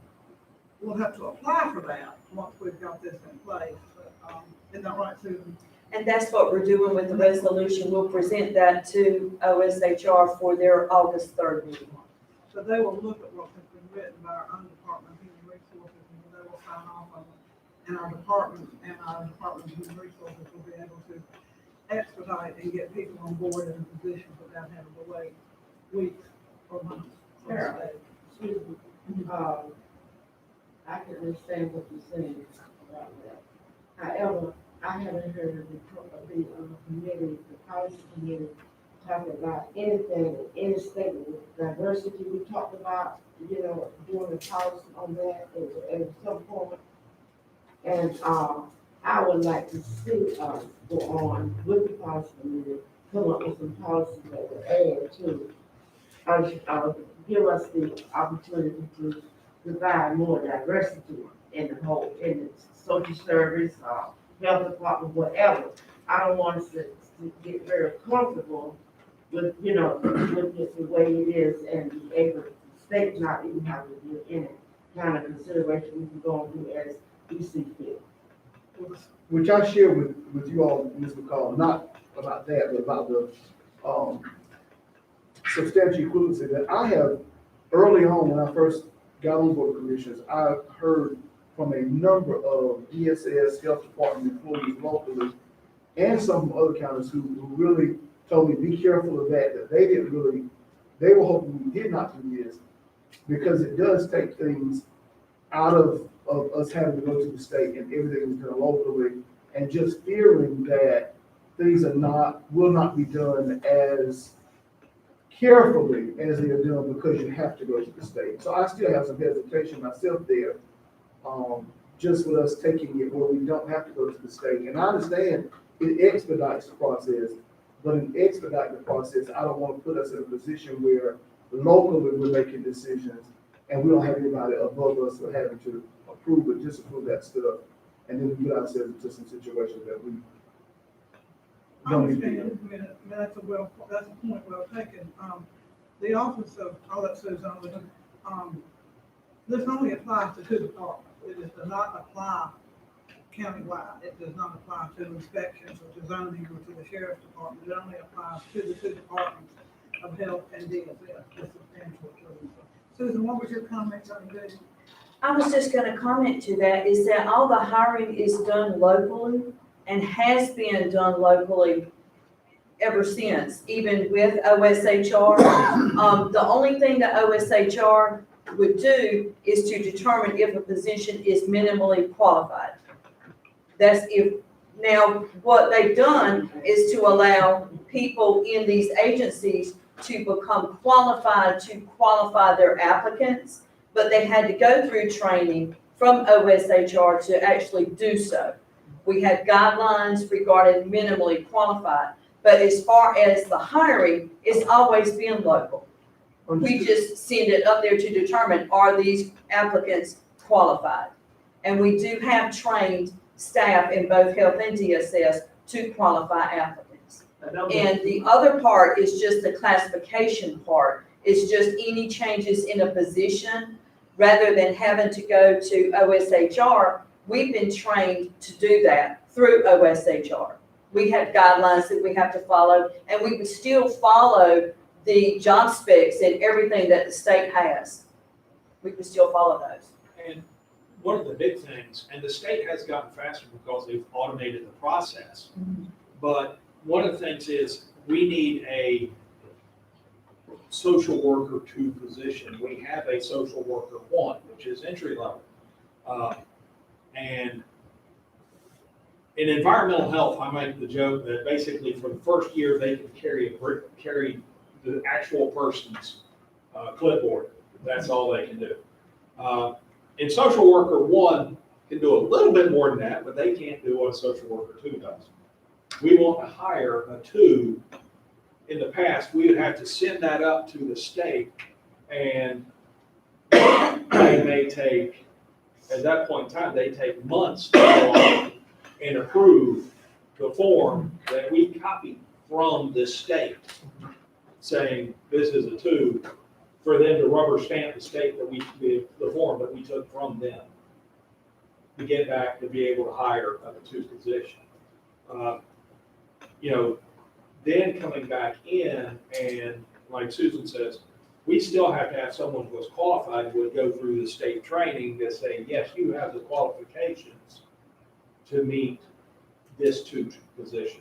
Or no, you have, this candidate has a position to be in a 1 with a work against because of degree position, because of educational experience, on-job positions.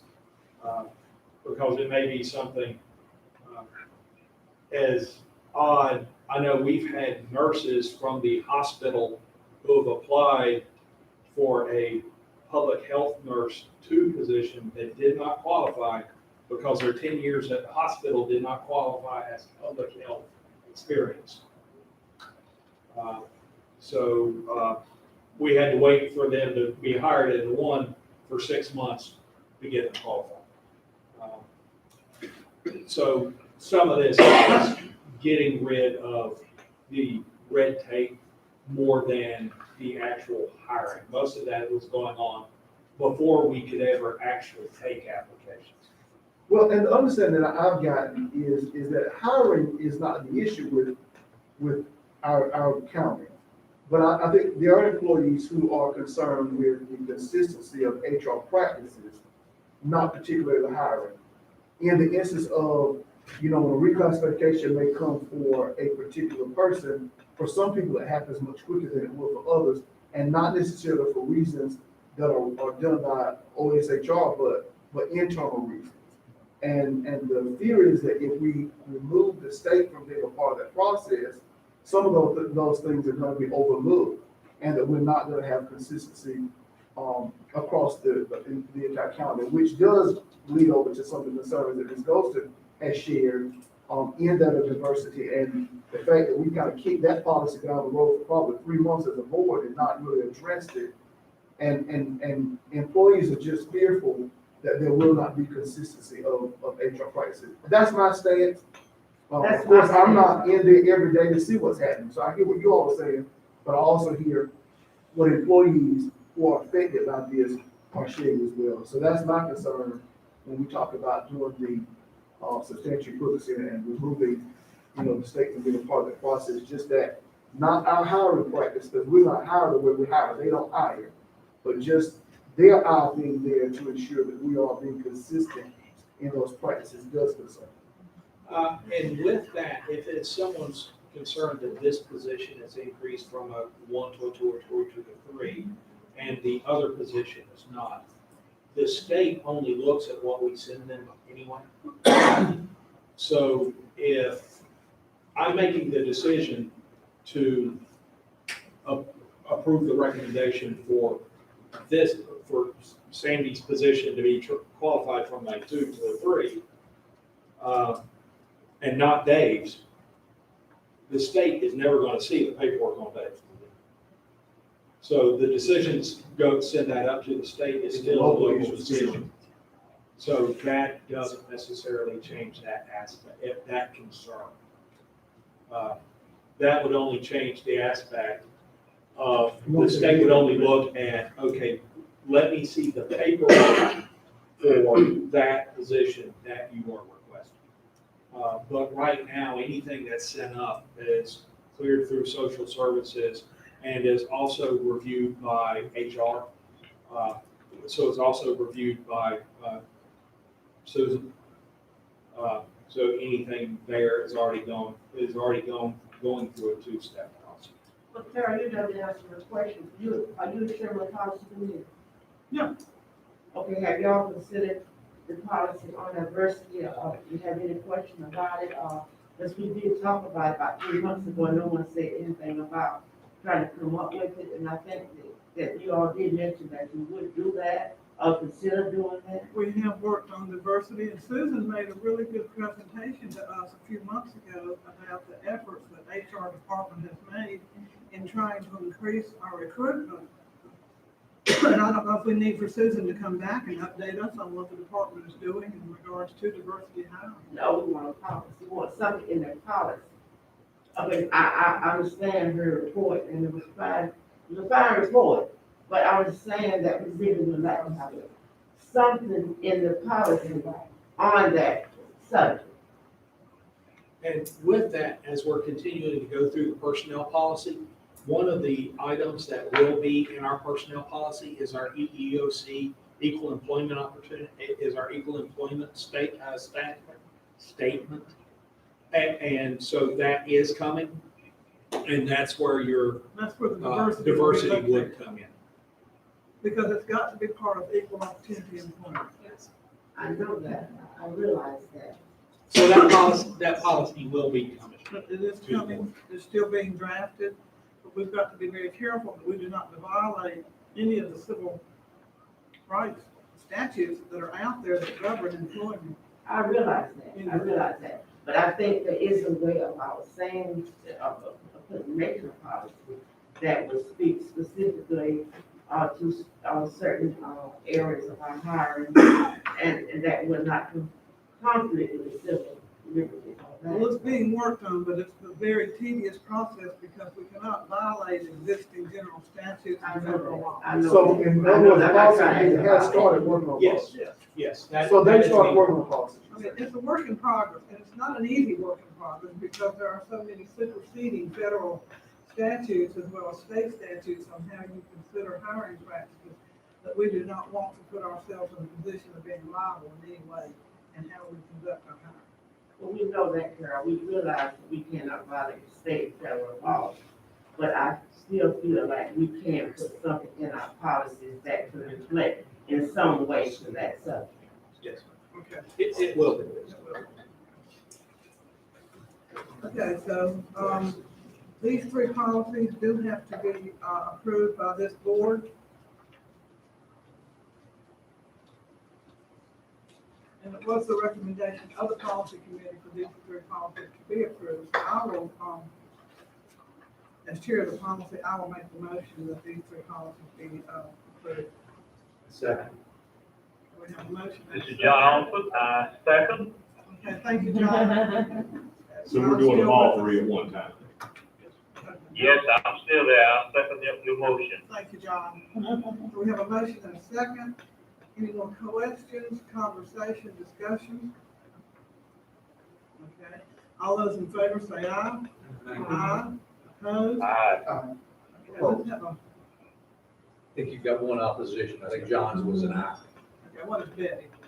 I said I. Did you? Okay, I didn't hear, so, okay, the motion carries, but we I have voted for the, policy. John was aye, so we have a 6-1 vote, thank you. Okay, next is just the And would that be would that include The the resolution. resolution? Yes.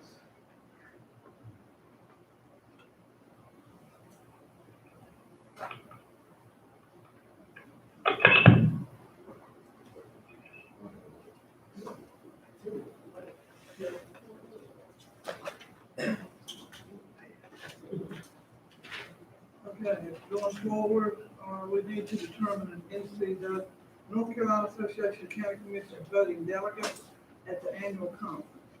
Who on tonight is, interested in attending the conference? I'm sorry, Board Study, number 7.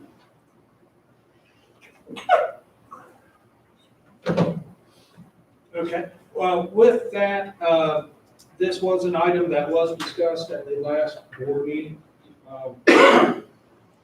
But I believe the board decided not to take specific action because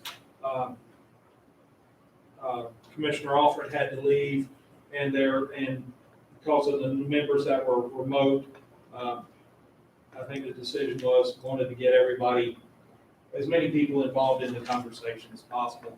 The topic that was discussed without action was a increase of $150 per month for the Board of Education members and a increase for the chairman of $200 a month. And these funds do. Take that, take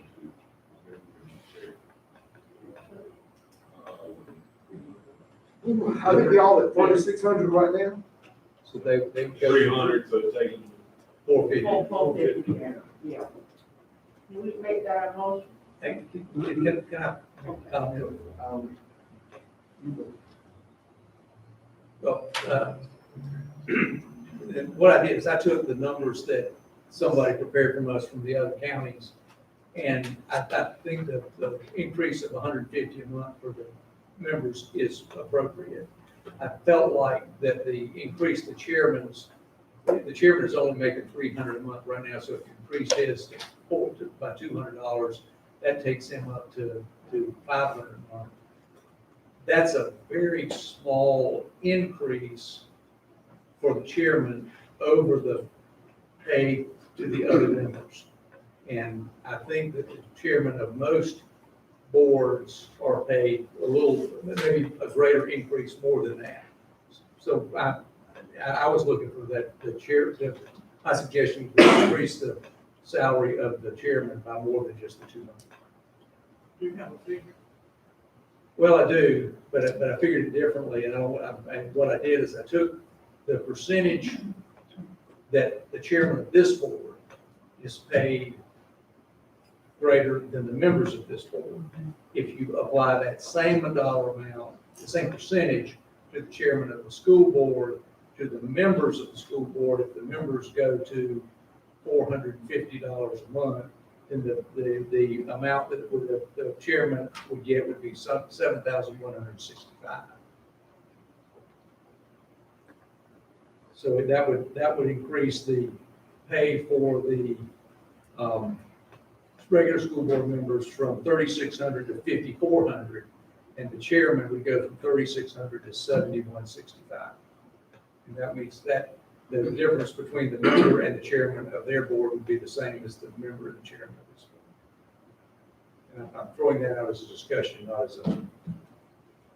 I think Commissioner B.J. Gibson was the one who was in the process of making the motion previously. Oh, but I'm not opposed to that. I mean, part of my conversation in our last meeting was, I think we all agree and know that on any board, your chair does a much more and is expected to than your general board members.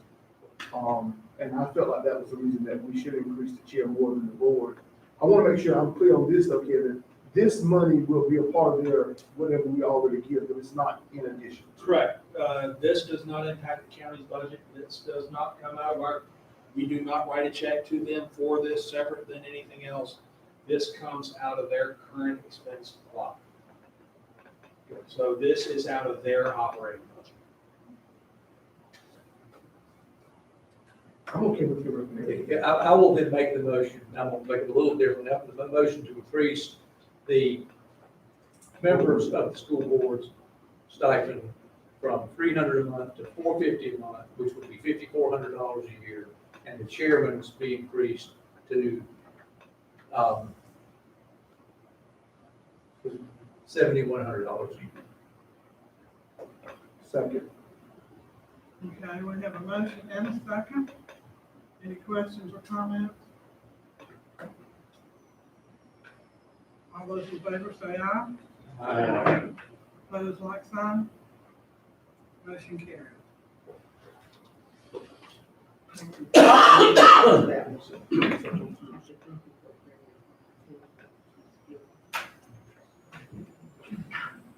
Okay.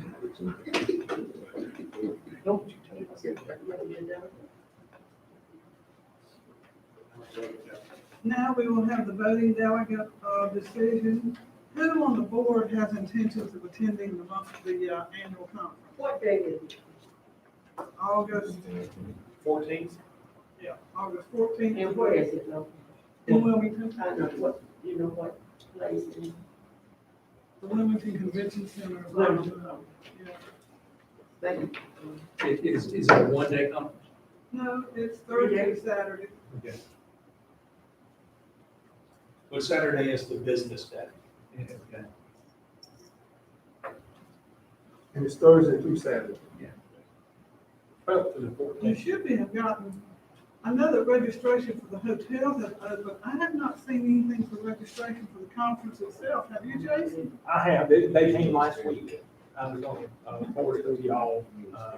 I thought that you would all have gotten it because you've got the hotel. Because I have gotten it, I've missed it. I need to go back and look. But the early bird goes through July 15th, something like that. There's plenty of time to register. Jason, if you'll help me get the information, I'll attend. Okay. Now, I will say that the hotel may be an issue. Just because that when they released the hotel blocks, everybody already got them, they bought them up. So, I think we can probably find you somewhere to stay though. I would like to go up to town. Would She you like can to be get the, those? she can be the voting delegate, that's fine. Well, you need one voting and one alternate. Yeah, Ms. Gold said if you're going, she can be the voting delegate and I'll be the alternate. Okay, that'd be fine. Okay. I will make that in the form of a motion. All right, we have a motion that, Ms. Golston be the voting delegate. Actually, and they did that. Mr. BJ gets to be second. All those in favor say aye. Aye.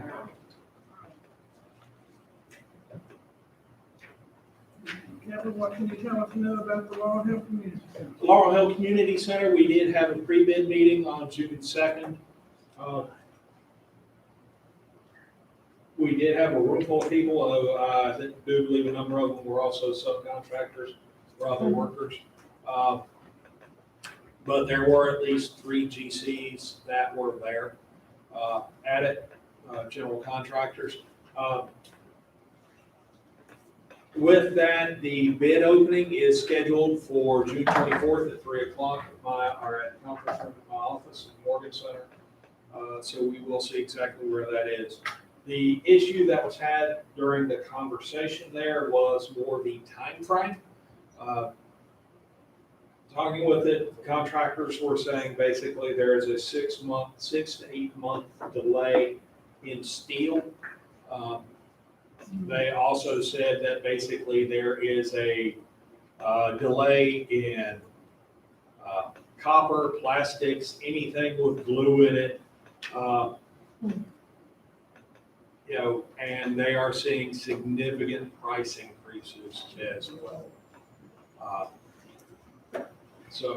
But with that, the bids will come back in. There is a 270-day construction window in the contract. We'll be working with the engineers to see about if there's a recommendation on changing that number. But some of that would also depend on how far out you go versus do we, versus the price uncertainty that you take in the bid versus winding up delaying the let. When bids come in on the 24th, assuming we have 3 bids that come in, the board would receive that at the July 5th regular meeting. And the board would not be required to accept any of those bids. But again, we are easily looking, talking with the engineer, you're talking easily looking at a 30% price increase for this construction project. How much? 30%. 30%? Yes.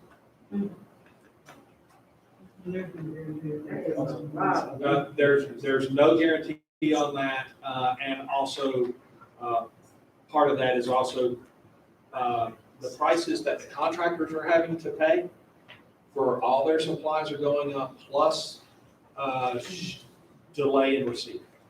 And because of this building, it is a steel frame, basically a pre-manufactured building.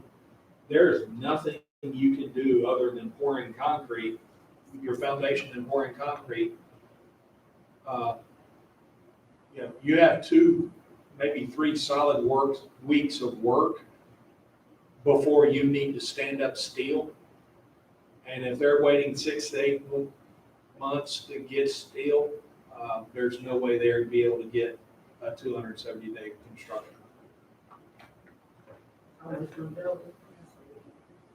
So the 24th will be an interesting day.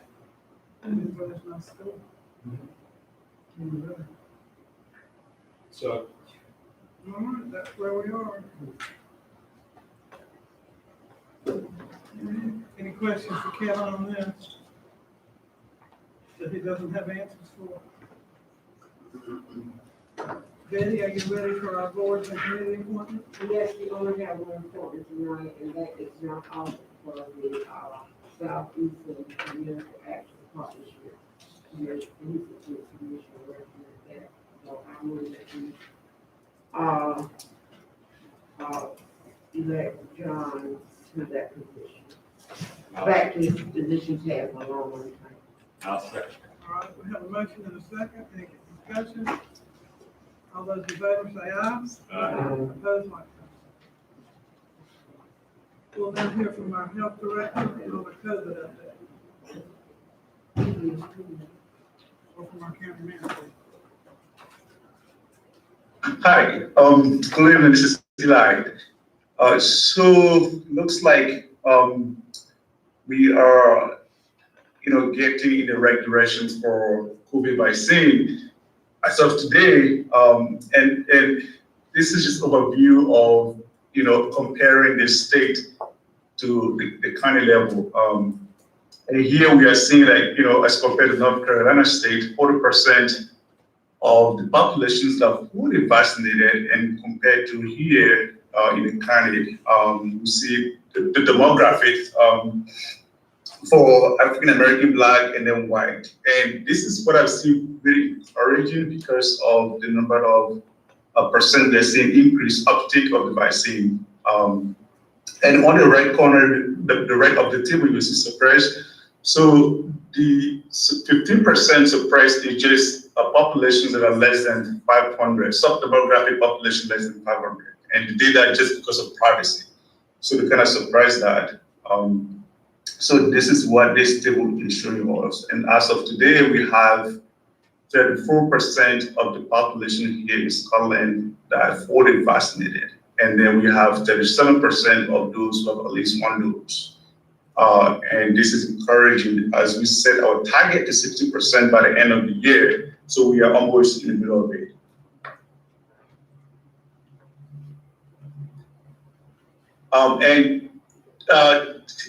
This one, the new cases to be 100,000 is from 8.57, and which actually pulled us to moderate. But then we're looking at the positivity rate. So the percent positivity rate for the past 7 days has been 2.13%. So this is good news, but we are not there yet. But I think we are seeing that there's a significant change with the uptake of vaccine and with other public health measures that have been taken. So I think during the past 7 days, the rates of the virus in the county has been a little bit lower. So this is a good thing. And then this other chart table is just telling us that, the total number of population, people that have had the virus and those that recover. And what I'm looking at here is the death rate.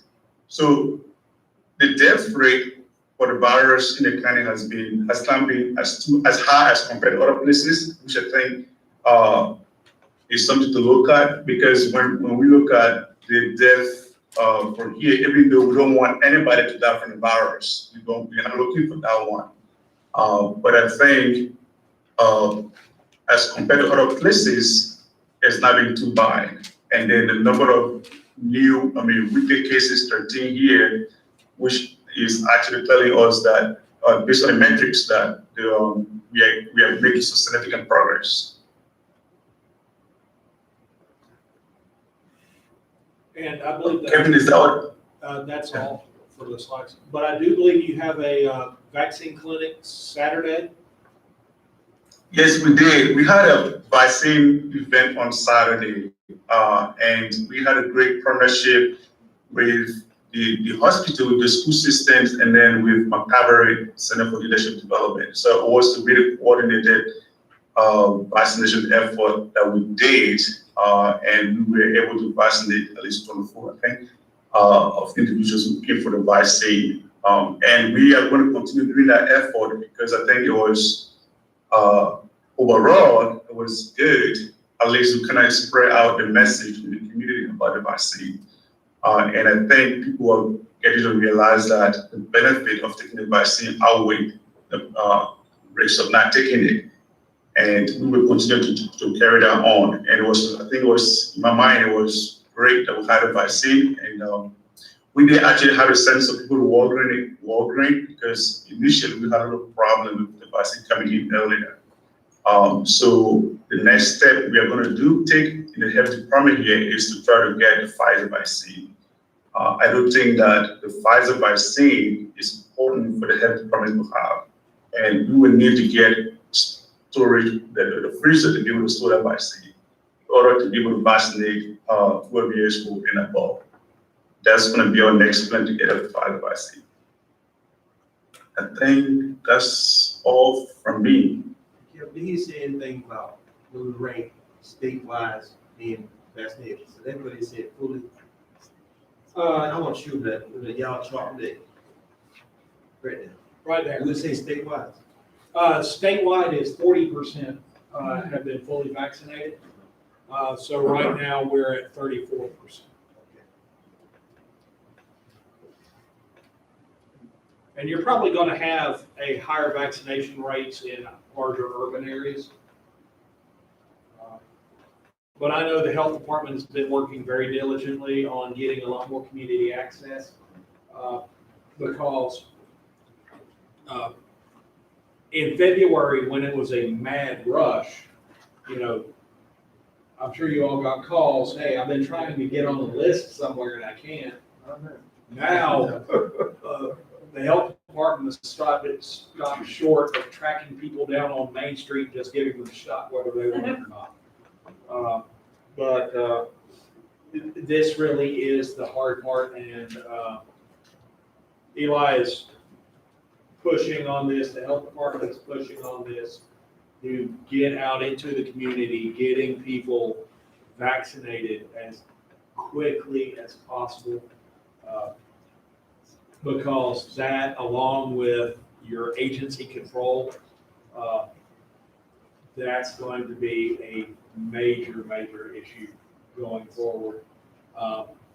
And when we come down into, and I sent you this afternoon an email that the health department sent out that had all this information on there, but I brought this into this slide. The percent positive at 3% when it gets below 5%. I wanted to really highlight that because that is astounding. I think it's. Yes, indeed, it is. So, They consider a shelf life on the doses. I know we said something about refrigerated. But I know now that we're dwindling down, the demand is not. there is a shelf life, Right. as long as it's frozen, it's a long shelf life. And the reason, one of the reasons I decided that, we decided that we need to have the Pfizer vaccine because from all indications we are seeing that I think this pandemic is going to stay with us for some time, even though the risk of people getting it or dying from it will not be as high as in the previous, but it's going to stay with us for some time. So I think we have to plan. One of the things we did is to look at both short-term and long-term planning for the virus and for the vaccine. So what can we do in the short term, at least to get people vaccinated as quickly as possible? And then what can we do in the long term to be able to sustain that? And one of the things is to get access to most of the vaccines. And I'm glad that this time here, the health department done extremely well. They have been. I'm right now. I can say I'm encouraged. Because I've been saying that until I see to the point that when I can say I'm encouraged, then I can say, yeah, it is good. But today, I'm really, really encouraged by this.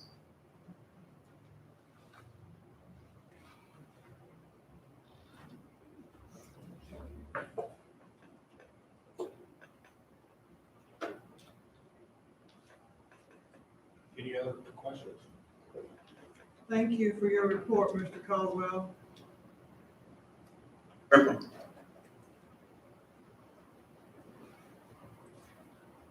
Next, we have an update from the manager. Okay. I only have a few quick items. In this, first of all, did have I believe last week in the managers conference or regional managers meeting, we talked with COG. We've been partnering with the COG and UNCP. They've been doing a broadband study for the 6-county region or 5-county region, which we've been participating with. They are now launching a survey that will go out into the community, getting people to go off and do a survey on their broadband accessibility. Not only do you have it, there's a speed test you can do in there. Also, is it affordable? Having broadband on the road in front of your house is not real useful if you can't afford to connect to it. Also, we have areas of not. I know talking with the school system, they gave me a number of addresses that just there is no broadband connection, there is no wireless connection, and so the hotspots that they have also don't work because there's no cellular data service. That information was forwarded. With this, there is a link that anybody can go to, scotlandcountybroadband.com. Each of the county has their own link that you can go to and take a very short survey as far as what you have. And yes, I understand that this is talking about broadband shortages and it's a digital survey. But with that, you can go off and on your phone, you can do this survey over and over again. So if you're having conversations with someone and they're in a house that they don't have it, if you have data service, you can actually do this survey for them in their home and fill it out.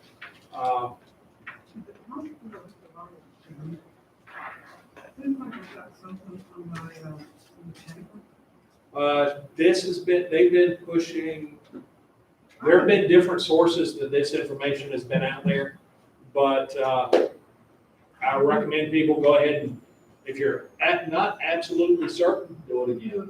Because I have done one survey already. And also, if you know of someone who doesn't have this, is not computer literate,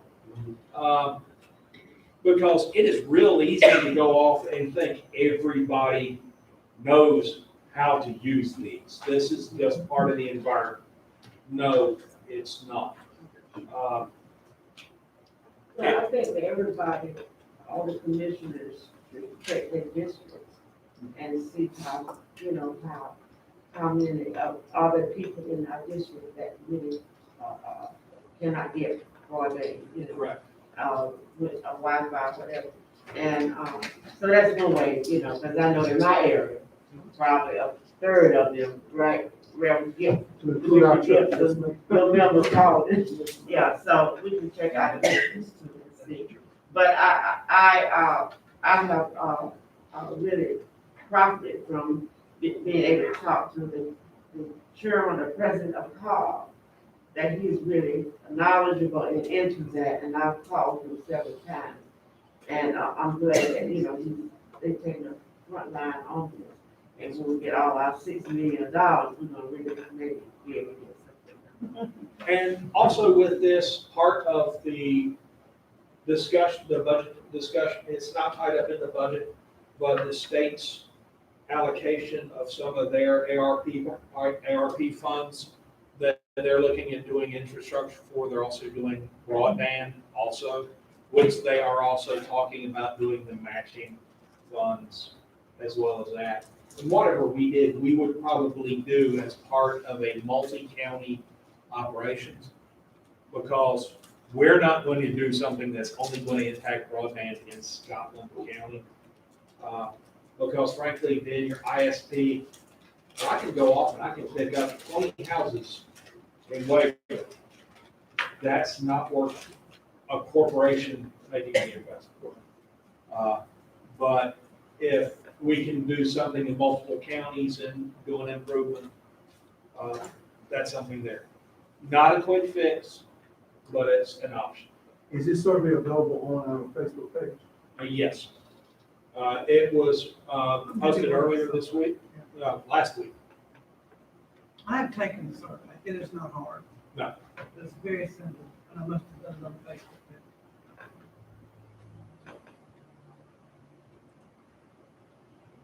The other thing, and this is part of the federal money that's coming through the state, the rental and utility assistance program, the HOPE NC program, has new money again.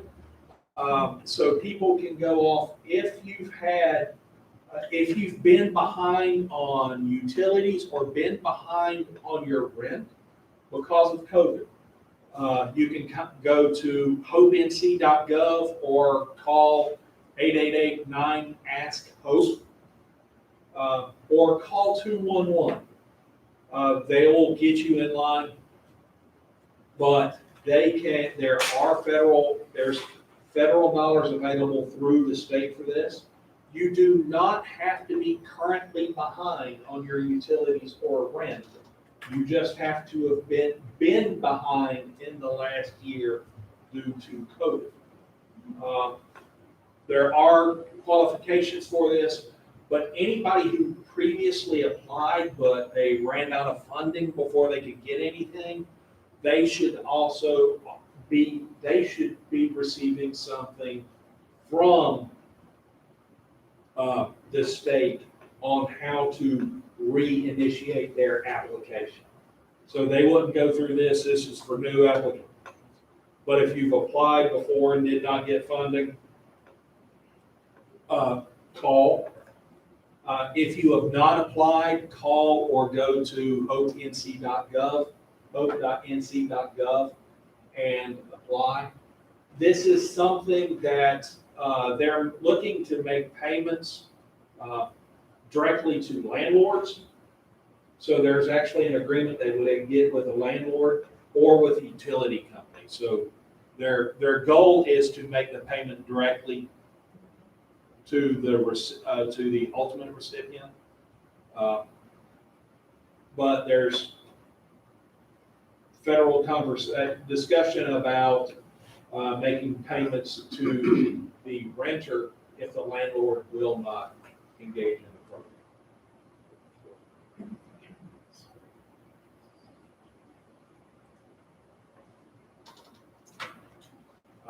And also the AskHope.gov, that is also on our Facebook page. So if you go to Scotland County's Facebook page, you can get the link to that information as well. Also with the American Rescue Plan, or ARP, we have had the first rulings, or first guidelines for those funds from Treasury, and they have only modified it once in the last 30 days since they issued that. And with that is a clarification on payroll, and they actually tightened it down. Previously, with the CARES Act, and this would have been sweet if they could have done it, but basically, under CARES Act, law enforcement, EMS, health department nurses or clinical staff, they automatically qualify.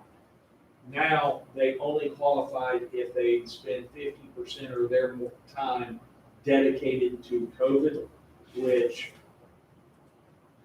we don't have. We might have a nurse in the health department that we can qualify that way, but that we just don't have the staffing that would allow for that. But there are a number of issues that we could look into. There is some other items that can be done, bonus pay, things in there. Infrastructure is absolutely in there, broadband are in there. We have plans that we're working on developing plans for those, as well as other things that look for, of course, direct COVID response, dealing with revenue losses, local government revenue losses due to COVID. Though the way they've calculated that, that's a difficult one to process. But I'm going to try to figure out exactly what we can do on those. But you can also actually start micro grant programs that could be tied back to COVID business impact or economic impact to COVID. So I've had conversations with. Did you say micro grant? I'm calling them micro grants. Anything, basically they didn't use that term, but they're just saying you can do programs to do for businesses that were impacted by COVID. And I've had conversations with our economic developer about the potential of developing concepts for the board to consider for that. But the state is also looking at doing some business plans or business assistance with this relief funds as well. So it's something that we want to figure out exactly what gaps, what they're doing would leave. Because I know a number of businesses have been able to take advantage. Like if you've got a PPP loan, you would automatically qualify for the state grants. There are a number of businesses that the people in this room know very well and were able to take advantage of it. But there are also people in here who have small businesses that were not able to because, frankly, they didn't have the ability to go through the technical aspects. So it may be something that we find where those gaps are. They're not going to be real quick, but it's something that we hope to do. So we're going to be looking to bring some of those items back to the board over a period of time to see exactly what we may be looking to do on how we go. But again, blending those so that we're not also double dipping somewhere. We're letting the community double dip in ways that the board is not comfortable with. I looked at it today and I thought there were some areas that we might be able to do some stuff. Yes. So, and since it sounds like it's downpouring, I'll be done. Yes. No problem. We have to get on those raincoats out your office. All right, that is the end of Kevin's report. It is now time for commissioners' comments. I'll start with Commissioner Ivy. Ms. Golson. I always will say that, I support trying to find some money for our sheriff's department, and we'll do the best we can. All right, got you. Commissioner Gibson on the end. No comment. Commissioner Gibson sitting beside him. Commissioner McFadden. No. Hearing then we are now going to recess. We do need to determine the time for our June 21st meeting, unless it's already been determined. What's the Madam Chair, I will not be physically available to attend, but I can tune in virtually. if I want physically available. I would, okay, shall we meet, you want to meet here, Kevin? We can meet here that day at any point in time. What's the pleasure of the board? Here, we just need a time to be determined. Well, I guess, what, 10 o'clock? I like 10 o'clock. I don't like to tell night, just to get some time to hold never down here. I'm afraid, Betty, I could not meet at 10. I've got an appointment early afternoon out of town. I'm afraid I wouldn't be able to get to the appointment. We can meet at 5. And that way, 5 o'clock.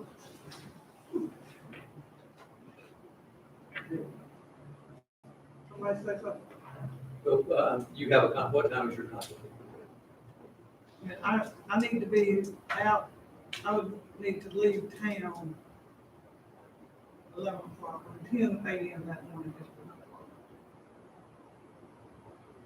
But I'll be back in town by a 5 o'clock meeting or a 7 o'clock meeting. I would rather meet at 5 than 7. And we just put the 21st as a consideration date because that was a date that we're looking to hold, but there's no advertisement. So if, say, the 22nd would work. If we can have it early, it works for me. At the end of the day, what, 25th, I think we do 25th. Do you want to meet on Friday, on Tuesday, the 22nd at 10? Yes. I mean, this isn't, my concern about meeting at 10 a.m. is that it in some ways prohibits public attendance. Yeah, that. Because people work. Well, why don't we do it at 5 o'clock on the 21st? 5 o'clock on the 21st. I'm good. 5 o'clock. 5 o'clock on the 21st. We need.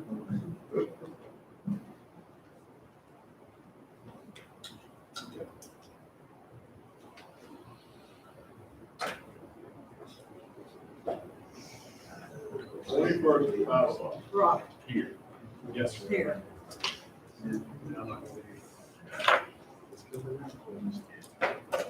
All right, motion to recess until the 21st at 5 p.m. Do I have a motion? So moved. Second. Second. All those in favor say aye. Aye. Opposed, like